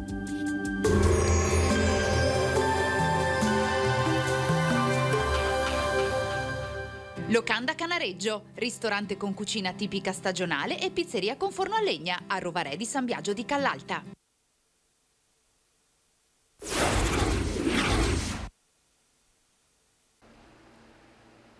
Siamo tornati nuovamente in studio con questa nostra prima edizione ed ora abbiamo parlato di truffe, ma parliamo di anziani anche in senso positivo, gli anziani di Confartigianato a confronto con la telemedicina. Illustrare i loro passaggi che sta compiendo l'ULSS 2, il direttore generale Francesco Benazzi. Sentiamo.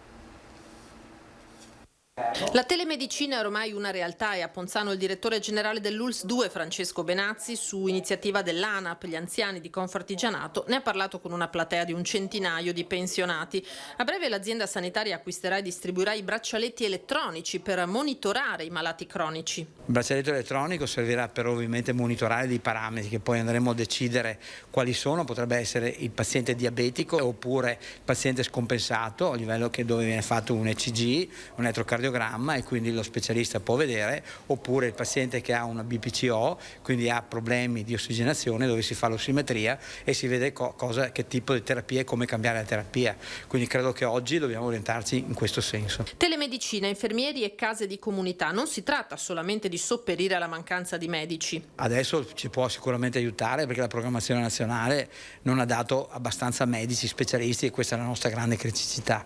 Però sicuramente è il futuro, perché il futuro oggi è gli ospedali per acuti, dall'infarto del miocardio all'ictus, al politrauma eccetera, e l'ospedale, come dice anche il presidente Zaia, virtuale, dove sostanzialmente tanti specialisti rispondono a quesiti che vengono fatti dal medico di famiglia o dai caregiver o dalle persone stesse a livello domiciliare. È proprio la modalità che consente loro di poter essere costantemente in contatto con il medico che può intervenire su tantissime patologie, quindi è difficile che il medico di base possa avere la specializzazione, invece in questo modo ognuno può essere monitorato e avere sotto controllo la propria salute. Per fare far viaggiare i dati, Benazzi dice chiaramente che il tanto discusso 5G è necessario. Lo so che sono controcorrente, però credo proprio di sì, cioè non possiamo frenare ovviamente la tecnologia, e il 5G ci dà la possibilità di portare anche documenti pesanti che oggi effettivamente quindi intendo TAC, risonanze, che oggi in certe realtà facciamo fatica a portare. Intanto in calo anche nella Marca, come a livello nazionale, i casi di Covid, che dal 1 giugno saranno concentrati solo all'ospedale di Vittorio Veneto, liberando Treviso e Montebelluna. Ancora troppo pochi gli over 80 vaccinati con la quarta dose. Il direttore generale invita a non sottovalutare il virus che comunque ancora circola. Purtroppo ci si ammala ancora, qualcuno entra in ospedale e qualcuno va ancora in pneumologia. Ora vediamo se riusciamo a collegarci, lo vedo sullo schermo, il nostro Christian Arboit insieme penso che abbia un ospite a Treviso, parliamo di una mostra. Christian, ci spieghi tutto? Sì, ciao Daniela, buongiorno a te e a tutti i telespettatori e telespettatrici di Antenna 3. Forse ne hai parlato anche poco fa con il sindaco Mario Conte. Si tratta di una mostra molto importante, molto simbolica, molto significativa, che si apre di fatto oggi qui a Casugana, quindi nella sede del Palazzo Municipale. Una mostra dedicata all'inclusività, con progetti concreti che sono stati di fatto creati dagli studenti del liceo artistico di Treviso, dal liceo classico e dall'istituto per geometri. Tante competenze, quindi competenze artistiche, tecniche e ovviamente anche storiche, letterarie, per creare appunto un parco inclusivo, possiamo dirlo, assessore, sulle mura di fatto di Treviso. Qui con me, l'hai già vista, c'è l'assessore Gloria Tessarolo, che adesso magari ci mostra alcuni di questi disegni, alcuni di questi progetti. Eccoci, assessore. Sì, siamo alla mostra allestita a Casugana con il lavoro dei ragazzi, degli studenti, come si diceva, dell'Istituto Palladio, del liceo artistico e in parte anche del liceo classico. Sono distribuiti e si vede molto bene il lavoro che hanno fatto.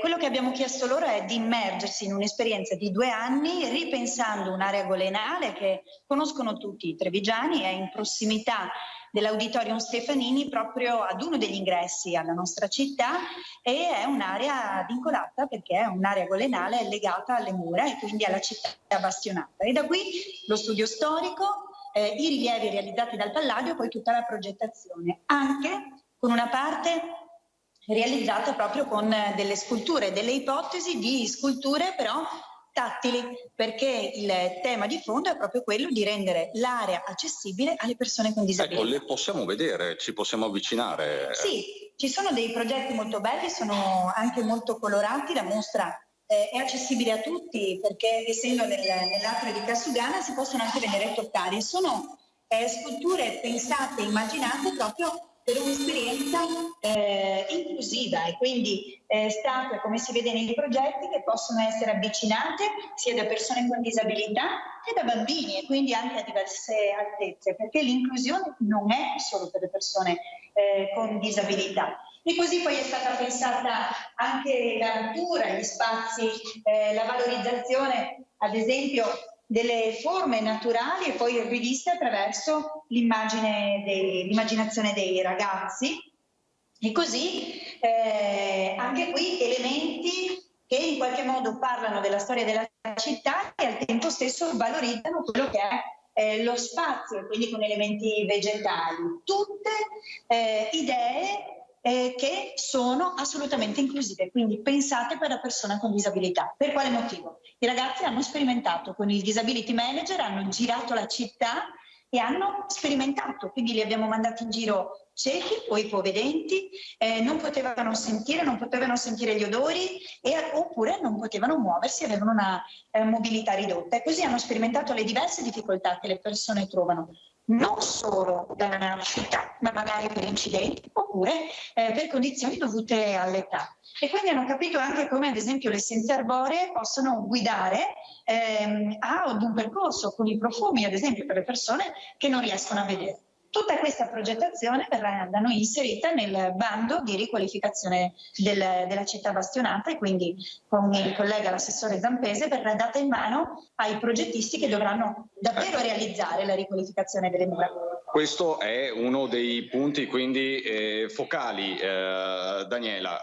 Tutte queste progettazioni di fatto verranno inserite all'interno della programmazione di rilancio delle mura cittadine. Tra l'altro, se vogliamo parlare di inclusione, Treviso è all'avanguardia da questo punto di vista, perché poche settimane fa, tra l'altro, era presente la stessa assessore Tessarollo, è stato lanciato un piano nazionale, di fatto la prima nazionale di un grande progetto per le persone affette da Alzheimer. Di fatto anche questo è un progetto che va ricordato, assessore Tessarollo. Sì, allora il tema centrale è questo, è l'idea che questa amministrazione ha al centro la persona, e la persona è portatrice di tanti bisogni, diversissimi, e quindi è questo una città che sappia rispondere ai bisogni di tutti. Abbiamo le demenze perché la nostra è una città ad un alto tasso di invecchiamento, le persone stanno bene, invecchiano, però ovviamente si portano delle problematiche dovute all'età. Una città deve essere in grado di rispondere. Quando diciamo città parliamo di tutta la città, ad esempio in quel progetto lì c'è un grosso coinvolgimento delle forze dell'ordine, dei commercianti, cioè le persone che possono incontrare persone affette da demenza e che magari non sono casi gravi e cronici, quindi che hanno una vita comunque conservato una autosufficienza, anche se magari è residua o ridotta rispetto alla normalità. Ma poi sto pensando anche al percorso che noi facciamo e dovremo portare a conclusione a fine anno della città amica dei bambini e degli adolescenti UNICEF. Oggi è la giornata in cui l'Italia ha sottoscritto e ha ratificato, no, questo impegno, questa convenzione. E noi stiamo facendo questo percorso. Ecco, una città che guarda la persona è una città che è in grado di pensare anche ai bambini, e lo abbiamo ritrovato in questo progetto, un progetto che pensa anche a misura di bambino. I bambini vedono la città dal basso, non la vedono dalla nostra altezza, e quindi va ripensata, vanno ripensati i parchi e vanno pensati anche per gli adolescenti. Infatti ne stiamo parlando in giunta, insomma, ci sono i giochi per i bimbi, ma ci sono anche i giochi per gli adolescenti. La pandemia ci ha insegnato tanto e noi vogliamo tradurre tutto questo in una capacità amministrativa, ma anche in una maggiore attenzione da parte di tutta la popolazione. Grazie davvero all'assessore Gloria Tessarollo. Ecco, quindi possiamo dire la cittadinanza è invitata a vedere anche la mostra, fa parte di un percorso, no? Si può partire dal Canova a visitare la città e poi anche le idee dei ragazzi che spesso sono protagonisti nella cronaca di fatti poco edificanti, però va detto la maggior parte lavora e in qualche modo dimostra anche amore nei confronti della città. Grazie Gloria Tessarollo, assessore sociale del Comune di Treviso. Daniela, se non hai domande a te la linea. Grazie davvero Cristian, grazie anche alla tua ospite. Noi andiamo avanti, prima di collegarci, anzi lo saluto immediatamente, Andrea Colla, presidente della Coldiretti di Venezia, lo vedo sullo schermo, buongiorno. Buongiorno a voi. Una notizia velocissima, parlavamo di sostenibilità. Venezia ispira a diventare capitale mondiale della sostenibilità ed ha molti motivi per farlo, perché è nata su una delle isole del mare dove non c'era nulla, ha vissuto da subito il problema della sopravvivenza e della sostenibilità era qui ed era quello che preoccupava ogni giorno i cittadini della Repubblica. Queste sono le parole con cui l'ambasciatore Umberto Vattani, presidente della Venice International University, ha introdotto un convegno, parlando dunque di sostenibilità. Torniamo a parlare purtroppo del maltempo, dell'ondata di acqua, della bomba di acqua che ha colpito 3 province maggiormente, che sono state quelle di Venezia, Treviso e Vicenza. Già in una situazione difficile, sicuramente questi danni all'agricoltura certo non ci volevano. Presidente? Certo, diciamo che fondamentalmente quello che accade ormai diventa un evento non più sporadico, ma che ci accompagna ormai quotidianamente rispetto a quello che è l'agricoltura che conosciamo. Abbiamo avuto delle zone con forti difficoltà dal punto di vista appunto climatico su quello che è successo su Portogruaro, quindi i comuni di Annone Veneto, Pramaggiore e Cinto-Caomaggiore, che ha interessato circa 350 ettari di una delle zone più vocate alla coltivazione dei vigneti. I vigneti in questa fase sono in una fase dove l'uva non è ancora formata, si parla di grappoli che stanno andando in infiorescenza e di conseguenza lo sviluppo dell'acino non c'è ancora stato, però il danno di queste palline da golf che arrivavano direttamente sulle piante è anche pluriennale, perché fondamentalmente fa dei danni sia alla vegetazione ma anche agli arbusti, che siano i tralci o che sia proprio il ceppo della pianta di vite. Così come nei frutteti, un po' meno nel mais, anche perché era stato appena seminato, e la soia che siamo appena in procinto di seminarlo. Ecco, quindi fondamentalmente sì, questi sono i danni immediati. Ecco, e continuano anche i sopralluoghi dei tecnici nelle zone più colpite? Sì, assolutamente, abbiamo tutti i nostri tecnici al lavoro, guardando anche le aziende che sono riuscite ad assicurarsi contro il maltempo, anche perché diventa una priorità. Se noi non abbiamo la possibilità di assicurarci, noi saremo sempre disturbati da quello che è il grado di maltempo che, ripeto, non è più una costante che riguarda la sporadicità o a macchia di leopardo, ma ormai si abbatte in tutte le zone e senza distinzioni.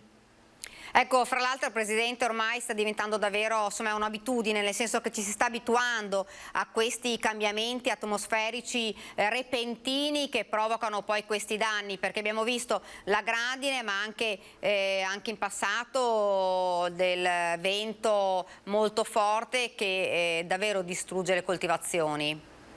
Sì, guardi, il danno oltre la beffa, perché almeno solitamente la grandine viene accompagnata da un'intensa pioggia, invece non abbiamo avuto nemmeno la pioggia, che serve per far partire le semine, soprattutto per quello che riguarda la soia, per avere la giusta umidità anche nei terreni per permettere il germogliamento, e guardando anche a dissettare quelli che sono i vigneti e anche gli altri seminativi. Però mi permetta, il vento ha un forte impatto sicuramente quando c'è un danno diretto alle piante, ma ancora di più nelle serre, guardando nelle zone di Cavallino o di Chioggia, che sono a un alto impatto anche dell'ortofrutta, e di conseguenza quello fa davvero male ai nostri agricoltori, che non riescono a reagire immediatamente, guardando anche nel settore florovivaistico e orticolo-frutticolo tutto quello che sono gli aumenti dei costi di produzione legati al riscaldamento di queste serre, e quindi anche lì abbiamo grossi problemi per essere in grado di guardare al futuro. Ecco, si è un po' quantificato il danno, abbiamo visto nelle varie province si cominciano a determinare i danni, che sono davvero ingenti.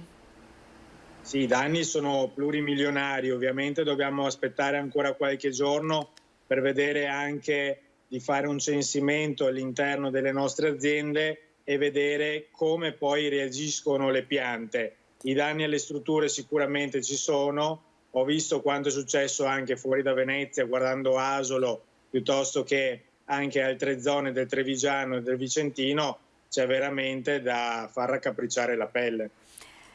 Ecco, un'altra, oltre al maltempo, abbiamo visto il settore, è uno dei settori che è stato colpito in questi anni. Una delle problematiche che vediamo sono anche, ne abbiamo parlato prima, anche dei lavoratori, la mancanza della manodopera. Sì, purtroppo stiamo vivendo un sistema mondiale dell'economia dove è contingentato il lavoro, perché da una parte anche questa guerra ha dato il via libera a quello che è il rimanere all'interno della propria nazione, e quindi di cercare, in caso siano chiamati alle armi, di mantenere i ragazzi e i braccianti, che potevano essere i nostri braccianti agricoli, che spesso e da tanti anni ormai ci coadiuvano.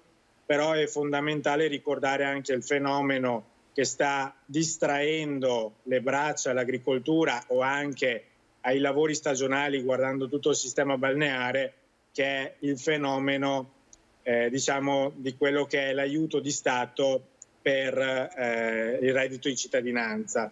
Questo dà un forte disincentivo a lavorare, perché quando si premia chi sta a casa invece di premiare chi lavora, ovviamente c'è una distrazione anche del concetto di andare a guadagnarsi il pane, e quindi in questo caso riesce a essere sempre più difficile trovare manodopera, che poi deve essere anche in agricoltura specializzata e quindi va formata, e solitamente noi riuscivamo ad avere i nostri operai che rientravano in patria e poi ritornavano appunto per i brevi tempi di lavoro che servivano per la raccolta della frutta o per la semina o per la vendemmia, guardando già ad agosto, a settembre, a ottobre. Invece quest'anno non si sa se sarà possibile, e di conseguenza questo getta un grande punto di domanda sulla stagione anche legata alle raccolte. Ecco, fra l'altro abbiamo letto prima anche la fuga dei giovani all'estero e la difficoltà di far avvicinare proprio i giovani a queste attività, a questi lavori. Sì, bisogna secondo me ridisegnare il ruolo che ha l'agricoltore e anche i propri collaboratori, perché stare all'interno dell'aria aperta e quindi vivere la natura e comunque un lavoro che dà soddisfazione e ben remunerato, comunque deve essere visto come un bel lavoro e non più essere, diciamo, succubi della mentalità dove tutti dovevano essere impiegati all'interno di uffici o comunque avere ruoli di rappresentanza. Oggi l'agricoltore a tutto tondo deve essere prima di tutto un imprenditore attento a quello che accade fuori dal mondo e fuori dal proprio orticello, ma ancora di più ci sono delle possibilità per i giovani in agricoltura attraverso bandi, attraverso fondi e quindi anche aiuti di Stato per avviare nuove attività agricole che, ripeto, danno soddisfazione se vengono gestite in maniera professionale. Quindi serve prepararsi, serve arrivare sempre anche con una certa positività, però effettivamente abbiamo questo fabbisogno nostro e abbiamo comunque un trend positivo, perché comunque tanti nostri connazionali stanno guardando a un ritorno all'agricoltura che, partendo dagli anni 50, 1950, avevamo il 50% della popolazione impiegata in agricoltura. Oggi giustamente il terziario piuttosto che il secondario ha superato in occupazione il settore primario, però dobbiamo anche ricordare che oggi fare l'agricoltore è meno faticoso rispetto a 70 anni fa, perché abbiamo anche dei macchinari che coadiuvano a risparmiare le forze e quindi a fare meno fatica. È più un lavoro di intelletto e di presenza all'interno dei nostri territori e nelle nostre campagne, in maniera tale da programmare anche tutto ciò che riguarda le semine, la raccolta, le arature in base ai periodi che appunto consentono di fare un buono sviluppo del territorio. Poi ovviamente di qui passa la gestione dell'acqua, passa tutto il processo che stiamo subendo, che stiamo andando verso un principio di desertificazione dei nostri terreni. Dobbiamo guardare a riportare il compost, l'humus e la sostanza organica, invece che trattare quello che è con la chimica pesante, ma andando verso una chimica leggera, una chimica verde, e guardare di raggiungere, oltre alla sovranità energetica, anche la sovranità alimentare, perché la guerra ci ha insegnato nelle altre 2 guerre mondiali che prima di tutto bisogna accaparrare il cibo per mantenere in salute il nostro popolo, e poi viene tutto il resto. Allora, se abbiamo lavorato tanto per ottenere dei vaccini contro questo Covid e la pandemia, dobbiamo lavorare per dare anche un altro vaccino alla nostra popolazione per sconfiggere la fame, e questo vaccino si chiama cibo. E noi, attraverso il nostro lavoro, riusciamo a produrre cibo di qualità che il mondo ci invidia, tant'è che ci copia molto molto spesso con una Italian Sounding, questo fenomeno che conta 100 miliardi di euro all'anno di prodotto rubato dal nostro mercato per essere appunto portato all'estero sotto forma di falso Made in Italy, e così come il fenomeno delle agromafie conta 24,5 miliardi di euro all'anno in Italia. Quindi un'agricoltura che non segue dei disciplinari di produzione o che comunque ha a che fare con un sistema mafioso. Noi ovviamente siamo qui per denunciare tutto questo, per dare una mano ai nostri agricoltori di mantenere le proprie famiglie avendo il giusto reddito d'impresa e arrivare poi a fare un futuro anche per i nostri figli. Ecco, Presidente, tornando a parlare anche un po' del comparto, abbiamo visto, insomma, è un momento difficile perché da parte, insomma, l'ondata di maltempo che ha causato danni all'agricoltura, poi abbiamo visto, insomma, la peste suina, insomma, c'è anche un momento di sconforto degli allevatori, degli agricoltori e anche un po' la paura a volte dei cittadini che dicono si possono comprare certi alimenti, non si possono comprare, insomma cerchiamo magari di dare un po' di sicurezza alla gente. Sì, guardi, lo sconforto c'è, non può essere nascosto, però è fondamentale ricordare che l'agricoltore è il primo ottimista e anche il primo cittadino resiliente. Si parla tanto di ripresa e resilienza all'interno del PNRR, ma noi dobbiamo guardare alla R di reciprocità, dove noi dobbiamo avere le stesse regole che ci vengono imposte per produrre in Italia e per vendere il nostro prodotto all'interno dell'Italia o di altri stati terzi. Quando invece viene importato un prodotto dall'estero, questo non segue le stesse caratteristiche di produzione, quindi non si ha una possibilità di far sì che venga controllato e noi dobbiamo avere regole uguali per tutti per arrivare a avere una concorrenza leale.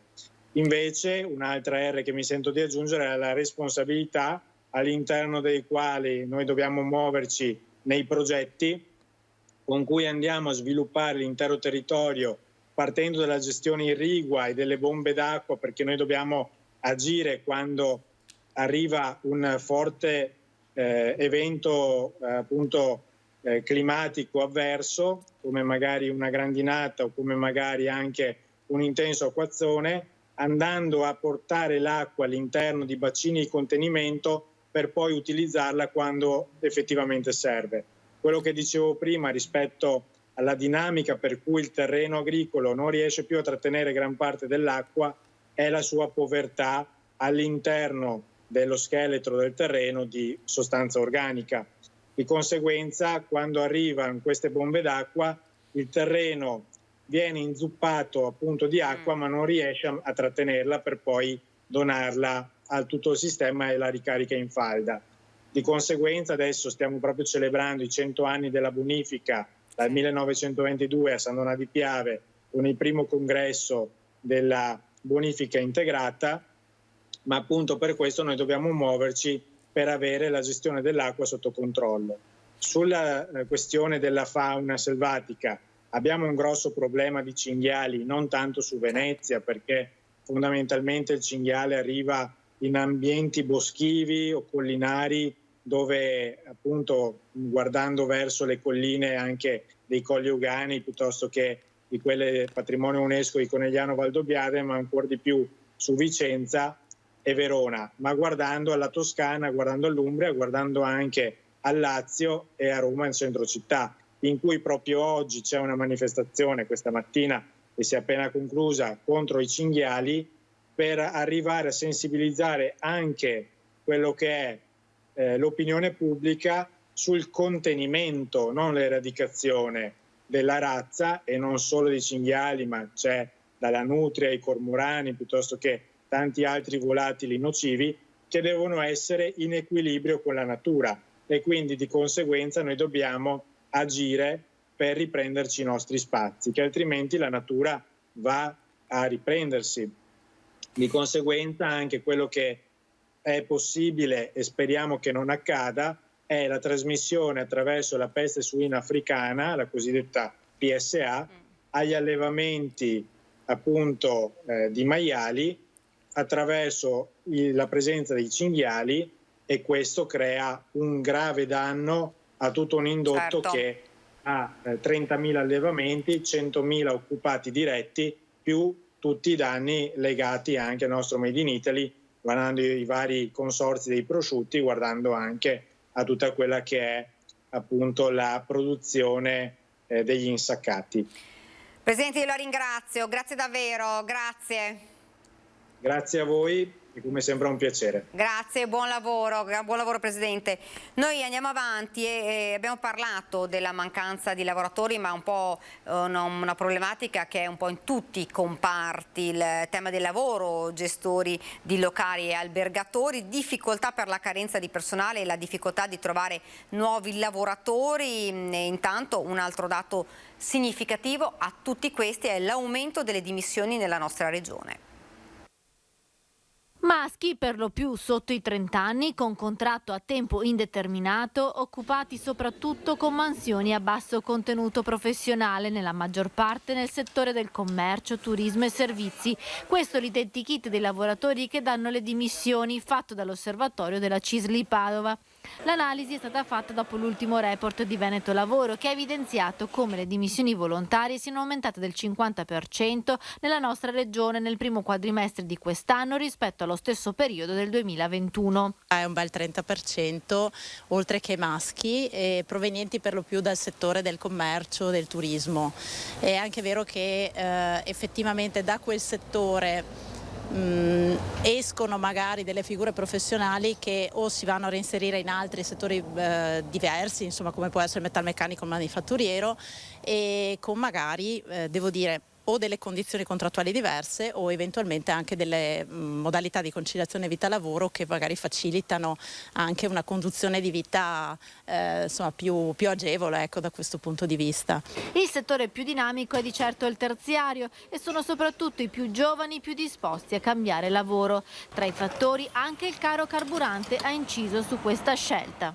Io credo che insomma, rispetto alle nostre valutazioni ci sia anche un effetto importante per quello che riguarda il costo della benzina, perché essendoci anche delle posizioni aperte nei settori metalmeccanico, ma come dicevamo prima anche turismo e commercio, è chiaro che le persone sono più incentivate anche ad una mobilità, anche per cercare di ridurre quello che è il tempo appunto di raggiungimento del posto di lavoro e di conseguenza anche i costi.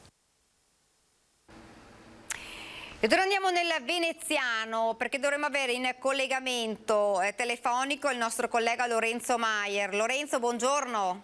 Sì, buongiorno Daniela, a te e ai nostri telespettatori. Dunque Lorenzo, parliamo della Basilica con lavori che sono stati interrotti, ci spieghi? Dunque, la Basilica di San Marco, come sapete, è interessata attualmente verso il cantiere che deve poi realizzare queste protezioni che dovrebbero impedire nella stagione delle acque alte, per cui a partire dal mese di ottobre circa dovrebbero mettere in sicurezza insomma, la Basilica di San Marco dagli allagamenti dell'alta marea. Il cantiere, come ricordate bene, è stato oggetto purtroppo di un lungo stop, poi i lavori sono ripresi poco prima di Pasqua e questi mesi, queste settimane sono visti un po' nel cronoprogramma come il momento clou. Un momento clou perché è la stagione buona anche dal punto di vista del meteo per dare un'accelerata, nel senso che l'obiettivo di tutti, della Procuratoria di San Marco in primis ovviamente, è quella di finire i lavori entro settembre per essere proprio pronti per la stagione autunnale, che è quella che a Venezia è famosa purtroppo anche per le acque alte. In questi giorni però c'è stato un problema che, come dicevi giustamente tu, sta mettendo a rischio il cantiere, perché le ditte aspettano da tempo ormai un primo pagamento di circa 700.000 euro, un pagamento che deve essere corrisposto dal provveditorato alle opere pubbliche, per cui un ente collaudato, un ente che fa parte anche dello Stato, per cui non ci sono problemi di mancanza di fondi, però il contenzioso in atto con il Consorzio Venezia Nuova sembra che abbia dato dei problemi, che abbia bloccato i flussi, per cui al momento, nonostante le ditte lo attendano appunto da parecchi mesi, al momento il pagamento non è ancora arrivato. Questa cosa è stato un po' un fulmine a ciel sereno, nel senso che tutti immaginavano che dopo appunto la corsa ad ostacoli dei mesi scorsi tutti i problemi burocratici fossero stati risolti. In realtà pare che non sia così. Ora le ditte al momento non hanno ancora abbandonato per senso di responsabilità i lavori, per cui non siamo ancora per fortuna in una vera e propria paralisi che invece si era verificata a gennaio, febbraio, marzo, proprio perché si spera che questo inghippo ulteriore venga risolto in pochi giorni.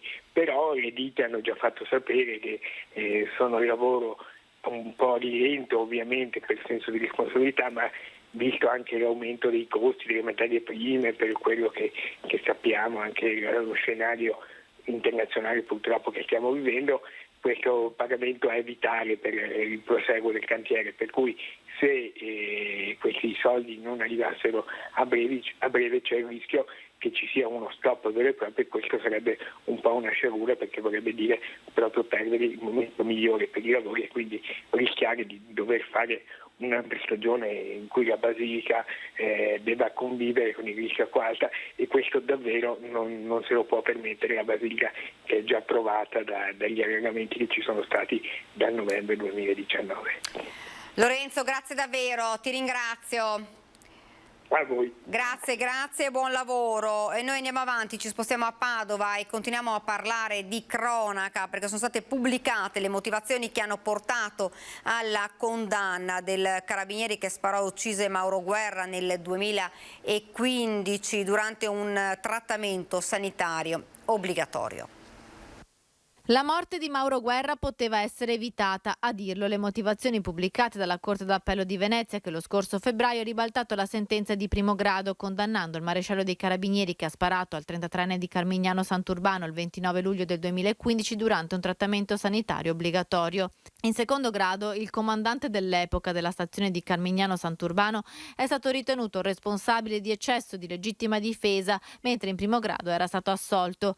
Quel 29 luglio di ormai 7 anni fa il carabiniere sparò a Mauro Guerra che stava colpendo un suo collega durante la fuga nei campi per evitare il TSO. Nelle motivazioni della sentenza di secondo grado i giudici spiegano che il maresciallo Pegoraro avrebbe potuto agire diversamente e non sparare a Guerra, che a terra e mezzo ammanettato stava prendendo a pugni l'appuntato. Dopo aver esploso i 3 colpi in aria, il maresciallo, secondo i giudici, avrebbe potuto raggiungere alle spalle Mauro Guerra con altri colleghi e colpirlo con il calcio della pistola, e così si sarebbe potuto evitare di ferirlo mortalmente. I giudici inoltre riconoscono che l'azione che ha portato alla morte del 33enne è stata fatta in base a delle percezioni dovute a delle supposizioni dei carabinieri e non dalla diretta osservazione dei fatti. La Corte d'Appello ha condannato il maresciallo anche al pagamento di una provvisionale immediata di 80.000 euro a testa per i genitori di Mauro Guerra e di 50.000 euro a testa per sorella e fratello. Ed ora ci spostiamo nel bellunese. L'uso indiscriminato dei droni anche in montagna può rappresentare un pericolo concreto per l'attività di volo degli elicotteri operativi nei soccorsi. Fra l'altro ne abbiamo dato proprio notizia durante queste nostre edizioni, ma anche nel corso dei telegiornali. Davvero numerosissimi sono le chiamate al soccorso alpino e veramente tantissime volte gli elicotteri si alzano per andare a soccorrere i turisti in montagna. La segnalazione del delegato del soccorso alpino bellunese Alex Barattin: il rischio di impatti con i rotori è davvero concreto. Sentiamo. Ricordatevi che il drone è quel mezzo però che può diventare un pericolo per un eventuale elicottero che può arrivare. Quindi fate attenzione, appena sentite un rumore di un rotore di un elicottero, la prima cosa che dovete fare è andare a terra. Il drone è diventato oramai come una macchina fotografica, lo si può acquistare anche al supermercato ed è utilizzato sempre più per realizzare video per immortalare escursioni in montagna, ma rappresenta un pericolo reale per i mezzi di soccorso aerei. Lo segnala il delegato bellunese del soccorso alpino Alex Barattin. L'uso dei droni ultimamente è diventato di uso quotidiano anche da parte di chi non è così formato per poterli utilizzare. fate attenzione perché può diventare un problema di sicurezza veramente importante. La stagione delle gite in montagna oramai è iniziata e il tema della sicurezza posto puntualmente dal soccorso alpino non ammette deroghe. Però noi chiediamo a queste persone che utilizzano i droni di farsi un attestato, di capire quali sono le problematiche dell'utilizzo di quel gioco, che può essere anche un gioco molto bello, però può diventare un problema veramente importante laddove va a impattare contro il rotore di un elicottero o contro la carlinga dell'elicottero. Il web è pieno di tutorial che spiegano come utilizzare i droni, pur se non obbligatorio, spiega Alex Barattin, meglio sarebbe conseguire il patentino che l'Unione Europea dal 31 dicembre del 2020 ha introdotto per i droni a partire dal peso di 250 grammi. Ed ora invece ci spostiamo nel veneziano, dove li vedo collegati con noi. Intanto presento Sergio Grego, che è direttore del consorzio di bonifica Veneto Orientale, poi vedo anche un volto conosciuto, Lele Marcassa. Buongiorno. Ciao Daniela. Buongiorno a lei, buongiorno a tutti gli spettatori. Allora, parliamo di un argomento importante, che è quello, insomma, l'abbiamo presentato ieri, c'è stata l'inaugurazione di questo festival importante a San Donà, perché tratta argomenti che sono davvero attuali. E ne abbiamo parlato anche con lei, direttore, della questione, ne abbiamo parlato ieri, la questione del maltempo l'abbiamo visto durante questa edizione, bombe d'acqua repentine, poi a un certo punto siccità e mancanza di acqua. Stiamo cercando in questo festival, che è alla quinta edizione, quest'anno poi è l'edizione del centenario di un evento importante che è avvenuto nel 1922 qui a San Donà di Piave, che viene considerato l'evento fondante della bonifica integrale in Italia, e quindi grazie a quel richiamo, insomma, da 5 anni che lavoriamo su questi temi, e sono temi di estrema attualità, anche se 100 anni fa li discutevano più o meno nello stesso modo. Il nostro problema grande, lo vediamo, è appunto questo cambio climatico, ormai quasi conclamato, che ci sta creando grossi problemi. L'altro ieri abbiamo avuto grandine, pioggia e danni nella zona della Pedemontana, ma siamo da un po' di mesi in allerta per la siccità, perché queste piogge che vengono torrentizie se ne vanno immediatamente a mare, e noi restiamo con l'agricoltura, ma poi con l'ambiente, con il nostro territorio che va verso la desertificazione. Questi problemi, che non sono pochi, non sono semplici, vanno discussi con la partecipazione di tutti coloro che hanno degli apporti importanti da dare, sia da un punto di vista di studio, l'università, sia da un punto di vista dell'azione, i consorzi di bonifica, sia da un punto di vista delle volontà, i politici. Queste sono le 3 cose che abbiamo messo insieme in questo festival. Non è facile far sì che poi tutto questo vada a finire in un'azione concreta, perché è un'azione che deve essere portata per molti anni. Ecco, la domanda che si fanno tutti sono cambiamenti climatici e qualcuno dice si può arrivare a fare qualcosa, si discute, se ne parla, molto è ancora da fare, abbiamo visto anche a livello europeo se ne parla, anche a livello mondiale, ma si può fare di più? Si può fare di più, si può fare molto di più, bisogna avere una mente molto aperta e anche essere pronti a concepire delle innovazioni.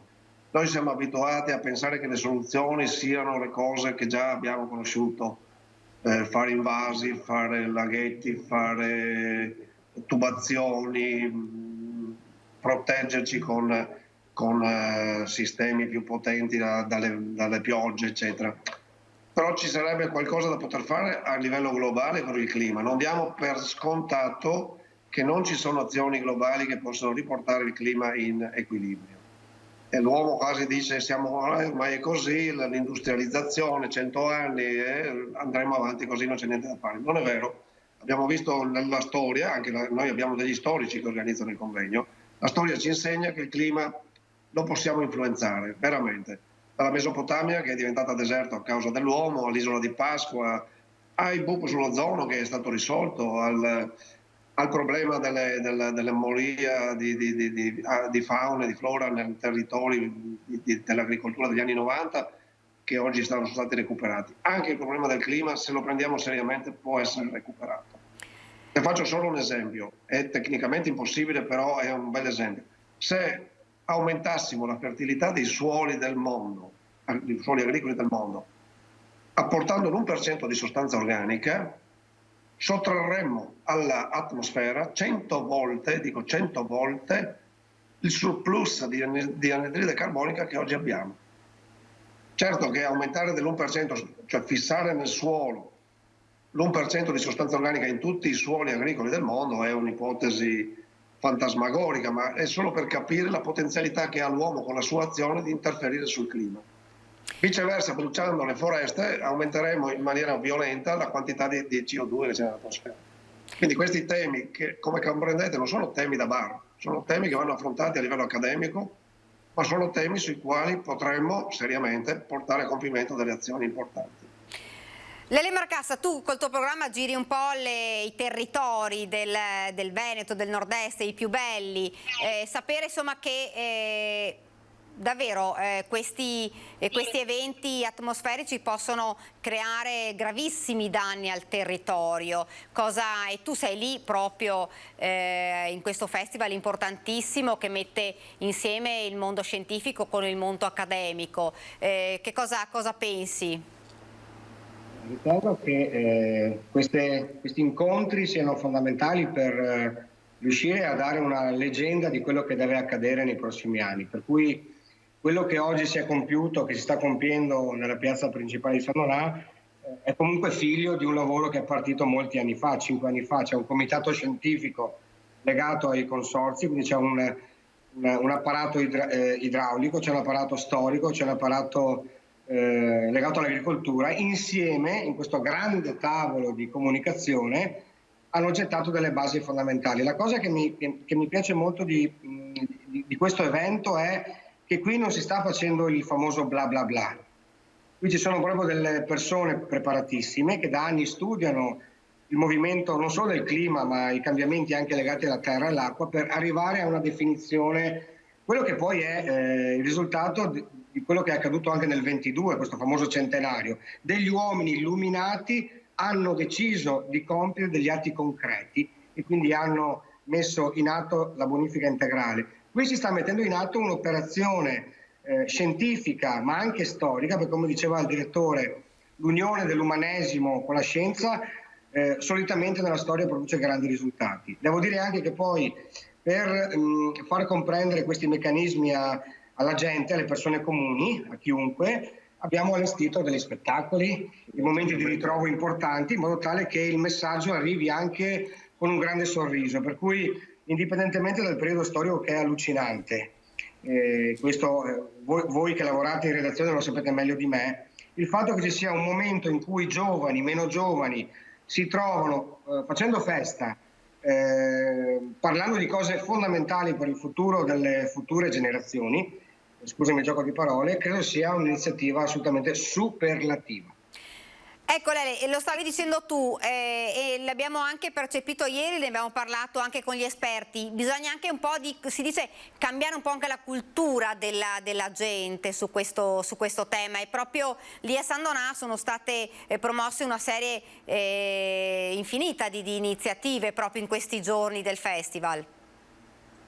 Devo dire che il fatto che si riesca a comunicare con più persone possibili è solo un traguardo, spero non futuribile ma attuale.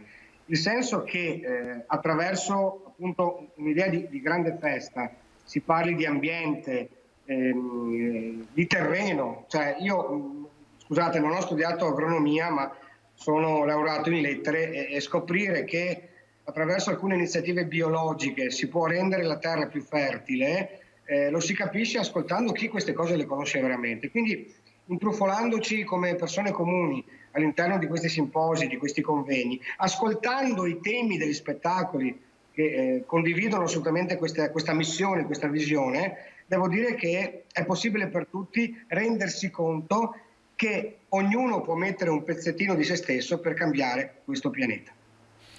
Ecco, direttore, volevo anche chiederle una notizia che ieri ci aveva dato l'assessore regionale Caner, che diceva insieme all'assessore Bottaccin stiamo promuovendo un'altra iniziativa importante, visto che come abbiamo detto all'inizio o troppa acqua o per niente per lunghi periodi, quello di prendere delle cave dismesse, mettere l'acqua quando ce n'è troppa e poi utilizzarle quando invece l'acqua non c'è. Secondo lei questa potrebbe essere un'iniziativa valida, importante, una sfida, diceva l'assessore Caner? Allora, c'è una questione di fondo, che le soluzioni, mentre 100 anni fa, forse la cosa che distingue più ciò che succedeva 100 anni fa da ciò che succede oggi, è che 100 anni fa c'erano poche persone, poche soluzioni, pochi problemi e si affrontavano in maniera abbastanza singola, puntuale. Oggi abbiamo una società molto complessa, con molti problemi, quindi le soluzioni sono molteplici. Vanno affrontate tutti insieme in un senso di squadra e con molte soluzioni integrate. Una di queste soluzioni è sicuramente quella di creare delle zone di invaso anche di piccole dimensioni come i laghetti di cui lei ha parlato e che ne sta parlando la Regione. Benissimo, purché si faccia qualcosa, cominciamo anche da un settore particolare. Diamogli un valore multifunzionale. Il laghetto è un invaso che può trattenere nel momento di piena, può rilasciare il momento di magra e quindi è sicuramente un piccolo volano che dà una funzione di miglioramento al sistema di gestione. È una piccola oasi ambientale, possiamo avere dell'avifauna, possiamo avere della flora, eccetera. È una zona di visitazione, può essere anche un elemento di paesaggio e quindi va bene in questo contesto e va bene fare questo perché intanto cominciamo a farlo. In termini quantitativi, la bonifica il territorio, la qualità dell'ambiente del Veneto ha bisogno di quantità d'acqua che sono rilevantissime per permettere alla gente di vivere, non soltanto per fare l'agricoltura, per non avere un deserto. Bisogna distribuire queste acque per avere sì i fiumi belli, ma per avere anche tutto il territorio bello. Per poter fare questo ci sono molte azioni che vanno messe insieme. Quella di prima sulla fertilità dei suoli, che anche essa ha molteplici azioni anche di invaso d'acqua, perché la sostanza organica è un'invasatrice d'acqua, ma anche con tutto il sistema della cattura del CO2, ma anche la produzione e la qualità dei suoli. Poi ci sono le reti idrauliche, vanno mantenute, vanno costruite reti di distribuzione sempre più efficienti. Ci sono anche i grandi invasi, è tutto un processo che va messo in coordinamento e tutti devono partecipare, non inventandosi problemi o contraddizioni di carattere ideologico e basta. Siamo in un periodo pericoloso, lo diceva prima Nele, e stiamo vivendo situazioni gravi, quindi dobbiamo fare comunità, capire, trovare soluzioni al compromesso e andare avanti. Quella dei laghetti è una di queste soluzioni, noi lavoreremo per questo come consorzi in ossequio alle direttive politiche della Regione e anche ai finanziamenti. Dobbiamo portare avanti tutto il resto. Ecco, lei diceva ci sono soluzioni, se ne possono trovare, tutti devono fare la propria parte, ne parlavamo anche ieri, e soprattutto anche i comuni. Per questo avete anche incontrato vari sindaci. Sì, certamente. Tutte le parti della comunità devono agire, sia a livello di stakeholders, di cittadini, di amministrazioni pubbliche. I comuni sono molto vicini al territorio. Anche i comuni veneti hanno un grande problema, da sempre. Tutta l'espansione urbanistica che ha fatto la nostra grande ricchezza negli anni del dopoguerra fino ai primi anni del 2000 è avvenuta con totale mancanza di conoscenza del fatto che siamo in territori idraulicamente fragilissimi. Quindi oggi basta una pioggia un po' più intensa del solito e vediamo le città, il primo caso è stato Mestre nel 2007, io ne ho qui da sempre perché il Veneto orientale poi è in particolari condizioni di difficoltà, siamo sotto il livello del mare, abbiamo pioggia un po' più intensa del resto del Veneto, però insomma ci siamo resi conto che le nostre città sono fragili dal punto di vista urbanistico, dal punto di vista idraulico. Abbiamo fatto delle norme urbanistiche, la Regione le ha fatte nel 2000, che obbliga l'espansione urbana a tener conto delle problematiche idrauliche. I cosiddetti piani delle acque sono andati ad integrare i piani i patti, i piani di assetto del territorio dei comuni, e siamo enti, i consorzi e i comuni, che sono proprio per terra. Lavorare in sinergia per risolvere i problemi degli allagamenti delle città è indispensabile, ma aggiungiamo degli elementi in più. Facciamo anche della rigenerazione urbana, visto che dobbiamo spaccare le strade per aumentare le fognature, non ricostruiamo solo le strade, ricostruiamo dei giardini, ricostruiamo delle aree di invaso, ricostruiamo dei piccoli, anche lì piccoli laghetti in città. Abbiamo qui nel Veneto orientale, come consorzio, creato un progetto da 130 milioni di euro in collaborazione con i comuni che ci hanno finanziato, che abbiamo mandato nel PNRR e stiamo aspettando gli esiti dei bandi, sperando che di questi 130 milioni una buona parte venga finanziata e realizzata entro il 2026. Ecco, anche gli altri porti del Veneto sono in perfetta collaborazione con i comuni per sviluppare queste tecniche di queste collaborazioni. Ecco, direttore, altri progetti importanti che attuerete assieme ai comuni? Questo è già un bel progetto, cioè, sono 130 milioni, sono 30 comuni, non credo che potremmo averli tutti, perché se andassimo di questo ritmo in tutta Italia il PNRR sarebbe completamente svuotato. Quindi questo è già un grandissimo intervento. Abbiamo mandato a bando 80 milioni di questi 130 nel PNRR e nei prossimi 6 anni ne avremo molti di lavoro. Poi noi abbiamo anche degli altri problemi, la distribuzione irrigua, stiamo già lavorando con 60 milioni di euro di lavoro in corso. Noi e tutto il Veneto ha 300 milioni di consorzi grazie alla collaborazione Stato, Regione e consorzi per efficientare il sistema di distribuzione irriguo e su questo stiamo operando. Con i comuni stiamo facendo questo, poi noi siamo sotto il livello del mare, quindi abbiamo il grande problema dell'innalzamento dell'Adriatico. Anche lì abbiamo una idea che è comunque composta, non è semplicemente difesa a mare con il rialzo degli argini, è anche riqualificazione delle linee di navigazione che sono poi difese da queste argini, e mobilità lenta e turismo, perché noi abbiamo il turismo come fonte di ricchezza, quindi la collaborazione con i comuni costieri per sviluppare progetti di miglioramento anche della fruizione turistica del territorio. Lele, quando parlavamo di educazione, insomma, di cambiamento della cultura della gente, abbiamo visto insomma che è importante coinvolgere in questi temi, che sono insomma i temi non solo del presente ma anche del futuro, gli stessi studenti e i giovani.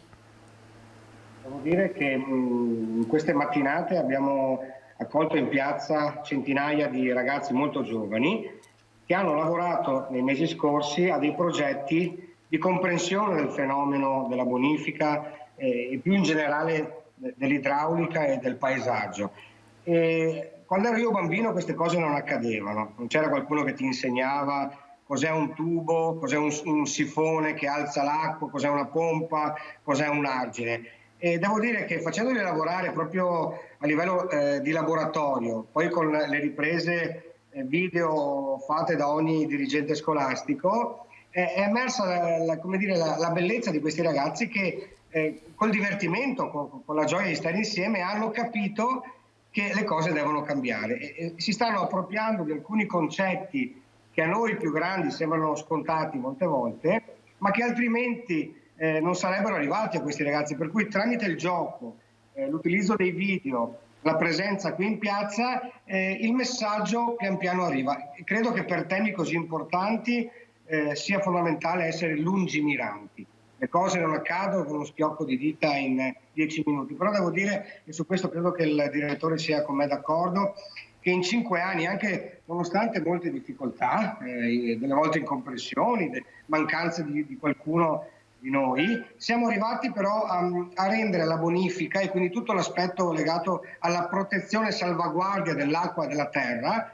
sia arrivata alla gente. Per cui se 10 anni fa la bonifica era un bollettino postale da pagare o era forse una rottura di scatole, oggi la bonifica è una grande opera umana che lavora affinché noi possiamo vivere in un mondo davvero sano e gioioso. Ecco, direttore, ieri ci stava dicendo bisogna tornare a un equilibrio, altrimenti la situazione, insomma, che già è difficile, potrebbe aggravarsi non di poco. Assolutamente, noi abbiamo tutte le potenzialità come esseri umani di gestire il territorio, l'ambiente e la natura. La natura mi fa un po' sorridere quando qualcuno dice beh, se non faremo quello che vuole lei spariremo e ci porterà via e spariremo. Se spariamo noi, spariamo anche, spariscono i testimoni della natura stessa. Quindi non ha senso dire queste cose. Abbiamo un ruolo, l'uomo ha un ruolo, nei territori di bonifica, che poi non sono piccole frange, sono quasi tutto il territorio di pianura del Veneto, quindi quello che voi vedete uscendo dalle nostre città è bonifica, è tutto artificiale. Voi lo considerate, il cittadino lo considera naturale, invece è tutto costruito ed è artificiale. ed è tenuto in equilibrio, un equilibrio difficile, però è la nostra natura e l'uomo è in equilibrio con questa natura. Ritornando ai ragazzi, lei deve vedere la felicità che hanno i ragazzi quando questi primi 2 giorni sono stati loro i protagonisti del festival, giocano, vivono, fanno della drammaturgia, del teatro, utilizzando i temi della natura, in mezzo alla natura. Si stabilizzano come persone psicologicamente, umanamente. I fiocchi di neve, no? Così li chiamano i ragazzi d'oggi, sono perché sono stati slegati da ciò che è stato per noi uomini l'elemento con il quale abbiamo convissuto per milioni d'anni, che ci ha creato, che è la natura. Le pazzie, le stravaganze, le pericolosità sono tali se noi non comprendiamo che noi possiamo vivere bene solo se siamo in equilibrio con la natura. La dobbiamo rispettare, ma la dobbiamo gestire. Non è che la dobbiamo lasciare là. Con intelligenza, con numeri, scientificamente. Io sono un po' amareggiato perché tutti parlano al bar. L'Accademia deve fornire dati, deve fornire numeri, deve essere capace di indagare le cose e le soluzioni avvengono se si hanno i dati seri. È un po' come quando andiamo al bar e siamo tutti direttori tecnici della nazionale. Non è vero. Ci vogliono competenze per dirigere una squadra di calcio, per dirigere un territorio vasto, importante come quello italiano, come quello veneto. Le competenze sono 100 volte maggiori.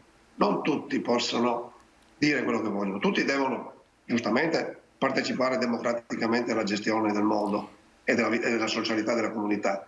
Però ci sono dei dati importanti che bisogna conoscere, ci sono anni di studi che bisogna applicare per venirne fuori, ognuno con il suo ruolo. Direttore, e la politica deve fare la sua parte? La politica deve tracciare gli obiettivi, le volontà, deve dire noi vogliamo arrivare lì, noi dobbiamo crederci, deve avere il coraggio la politica, anche di affrontare temi che vanno oltre il mandato politico, perché hanno un dovere nei confronti delle comunità, della responsabilità. Non ha senso essere politici per garantire solo la propria poltrona. Non dà soddisfazione, credo, neanche al politico che ci sta seduto. Senti, iniziative come queste, direttore, per terminare, di questo festival sono importantissime e dovrebbero essere fatte forse anche di più.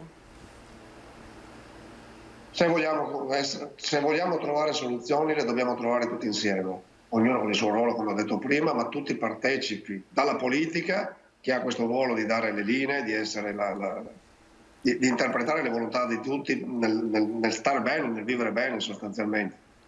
A tutta la filiera, chiamiamola così, che ne viene appresso, dall'Accademia che deve studiare, agli enti pubblici che devono finanziare, gestire i programmi di finanziamento, eccetera, a noi enti operativi come i consorzi che devono costruire e realizzare le opere. Noi stiamo realizzando opere per centinaia di milioni di euro, abbiamo uffici tecnici molto potenti, ci avvaliamo anche dei professionisti esterni, delle imprese. È tutto un processo che, se messo a funzionare in modo virtuoso, può dare dei grandi risultati. Direttore, io la ringrazio davvero per essere stato con noi, ringrazio anche Lele Marcassa, grazie davvero, vi lascio al festival, grazie. Lele. Volevo solo ricordarti che nelle prossime 3 serate ci sono degli spettacoli pazzeschi. Questa sera ci sarà Valerio Aprea, che è un ospite fisso di Propaganda Live. Domani avremo Ale Franz, sempre con tema ambiente, paesaggio, natura. E domenica il grande spettacolo di Andrea Pennacchi sulla storia di Silvio Trentin, il grande bonificatore di 100 anni fa. E ti faccio vedere come scienza, arte e comunicazione si stringono la mano. Grazie. Per un futuro migliore. Bene, con questa bellissima immagine. Grazie, vi saluto. Grazie davvero Lele Marcassa e grazie anche a Sergio Greco per essere stato con noi. Grazie. Noi ci fermiamo, qualche istante di pubblicità, poi torniamo qui per l'ultima parte di questa diretta.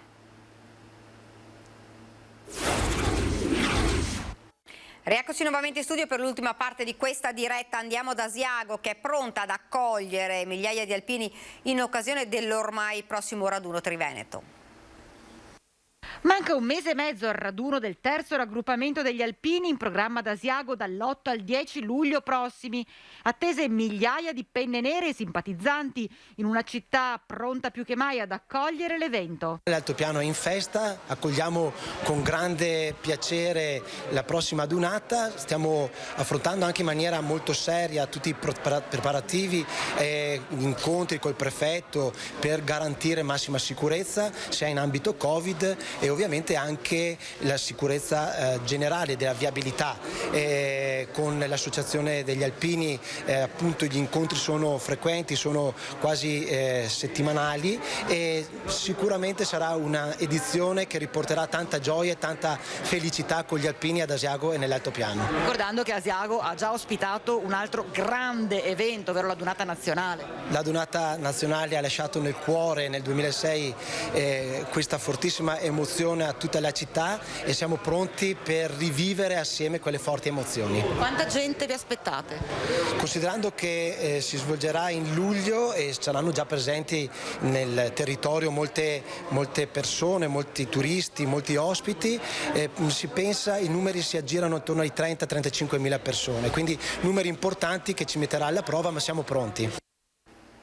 Ed ora terminiamo nel Trevigiano con l'oasi di Cervara, un paradiso immerso nel verde. Dopo la pandemia torna ad essere la meta di turisti e visitatori. Abbiamo trascorso una giornata in questa meravigliosa riserva naturale.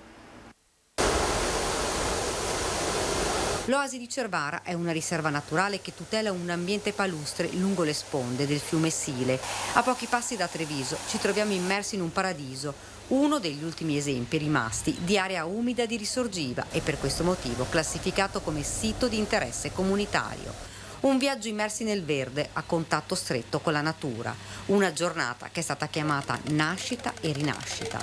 Una nascita perché qui abbiamo le cicogne e quindi sono l'emblema della nascita, e una rinascita per buttarci alle spalle questo brutto periodo che ci ha visto 2 anni fermi purtroppo, e quindi vogliamo veramente far conoscere al mondo questa bellissima oasi per fare in modo che la gente venga a divertirsi e a rilassarsi in questo sito meraviglioso. Un luogo visitato da turisti, da famiglie con bimbi per una giornata di relax in mezzo alla natura, per guardare le meravigliose specie fra cicogne e uccelli. Questa, assicura il sindaco, sarà un'estate piena di iniziative. Avremo degli spettacoli per bambini, ma anche spettacoli per i più grandi, e stiamo pianificando, spero di riuscire a farcela, una notte all'oasi, quindi con un mini campeggio per famiglie, vedere la natura, ascoltare la natura in piena notte, che ci sono rumori e cinguetti, perché nonostante tutto gli uccellini qui cantano anche la notte. Un'oasi dove grandi e piccini potranno addentrarsi nella selva dei gufi. Lui si chiama Bilbo ed è uno dei nostri rapaci notturni. In particolare lui è un allocco e quindi ci troviamo all'interno appunto di questa selva, che per noi è un progetto avviato ormai da 10 anni per far conoscere e incontrare da vicino questi animali che sono così misteriosi, però così anche amati e anche a volte un po' bistrattati. Siamo arrivati dunque al termine di questa diretta. Ringrazio i registi Alessandro Granzieri e Tony Esposito. Grazie anche a voi per averci seguito. Arrivederci.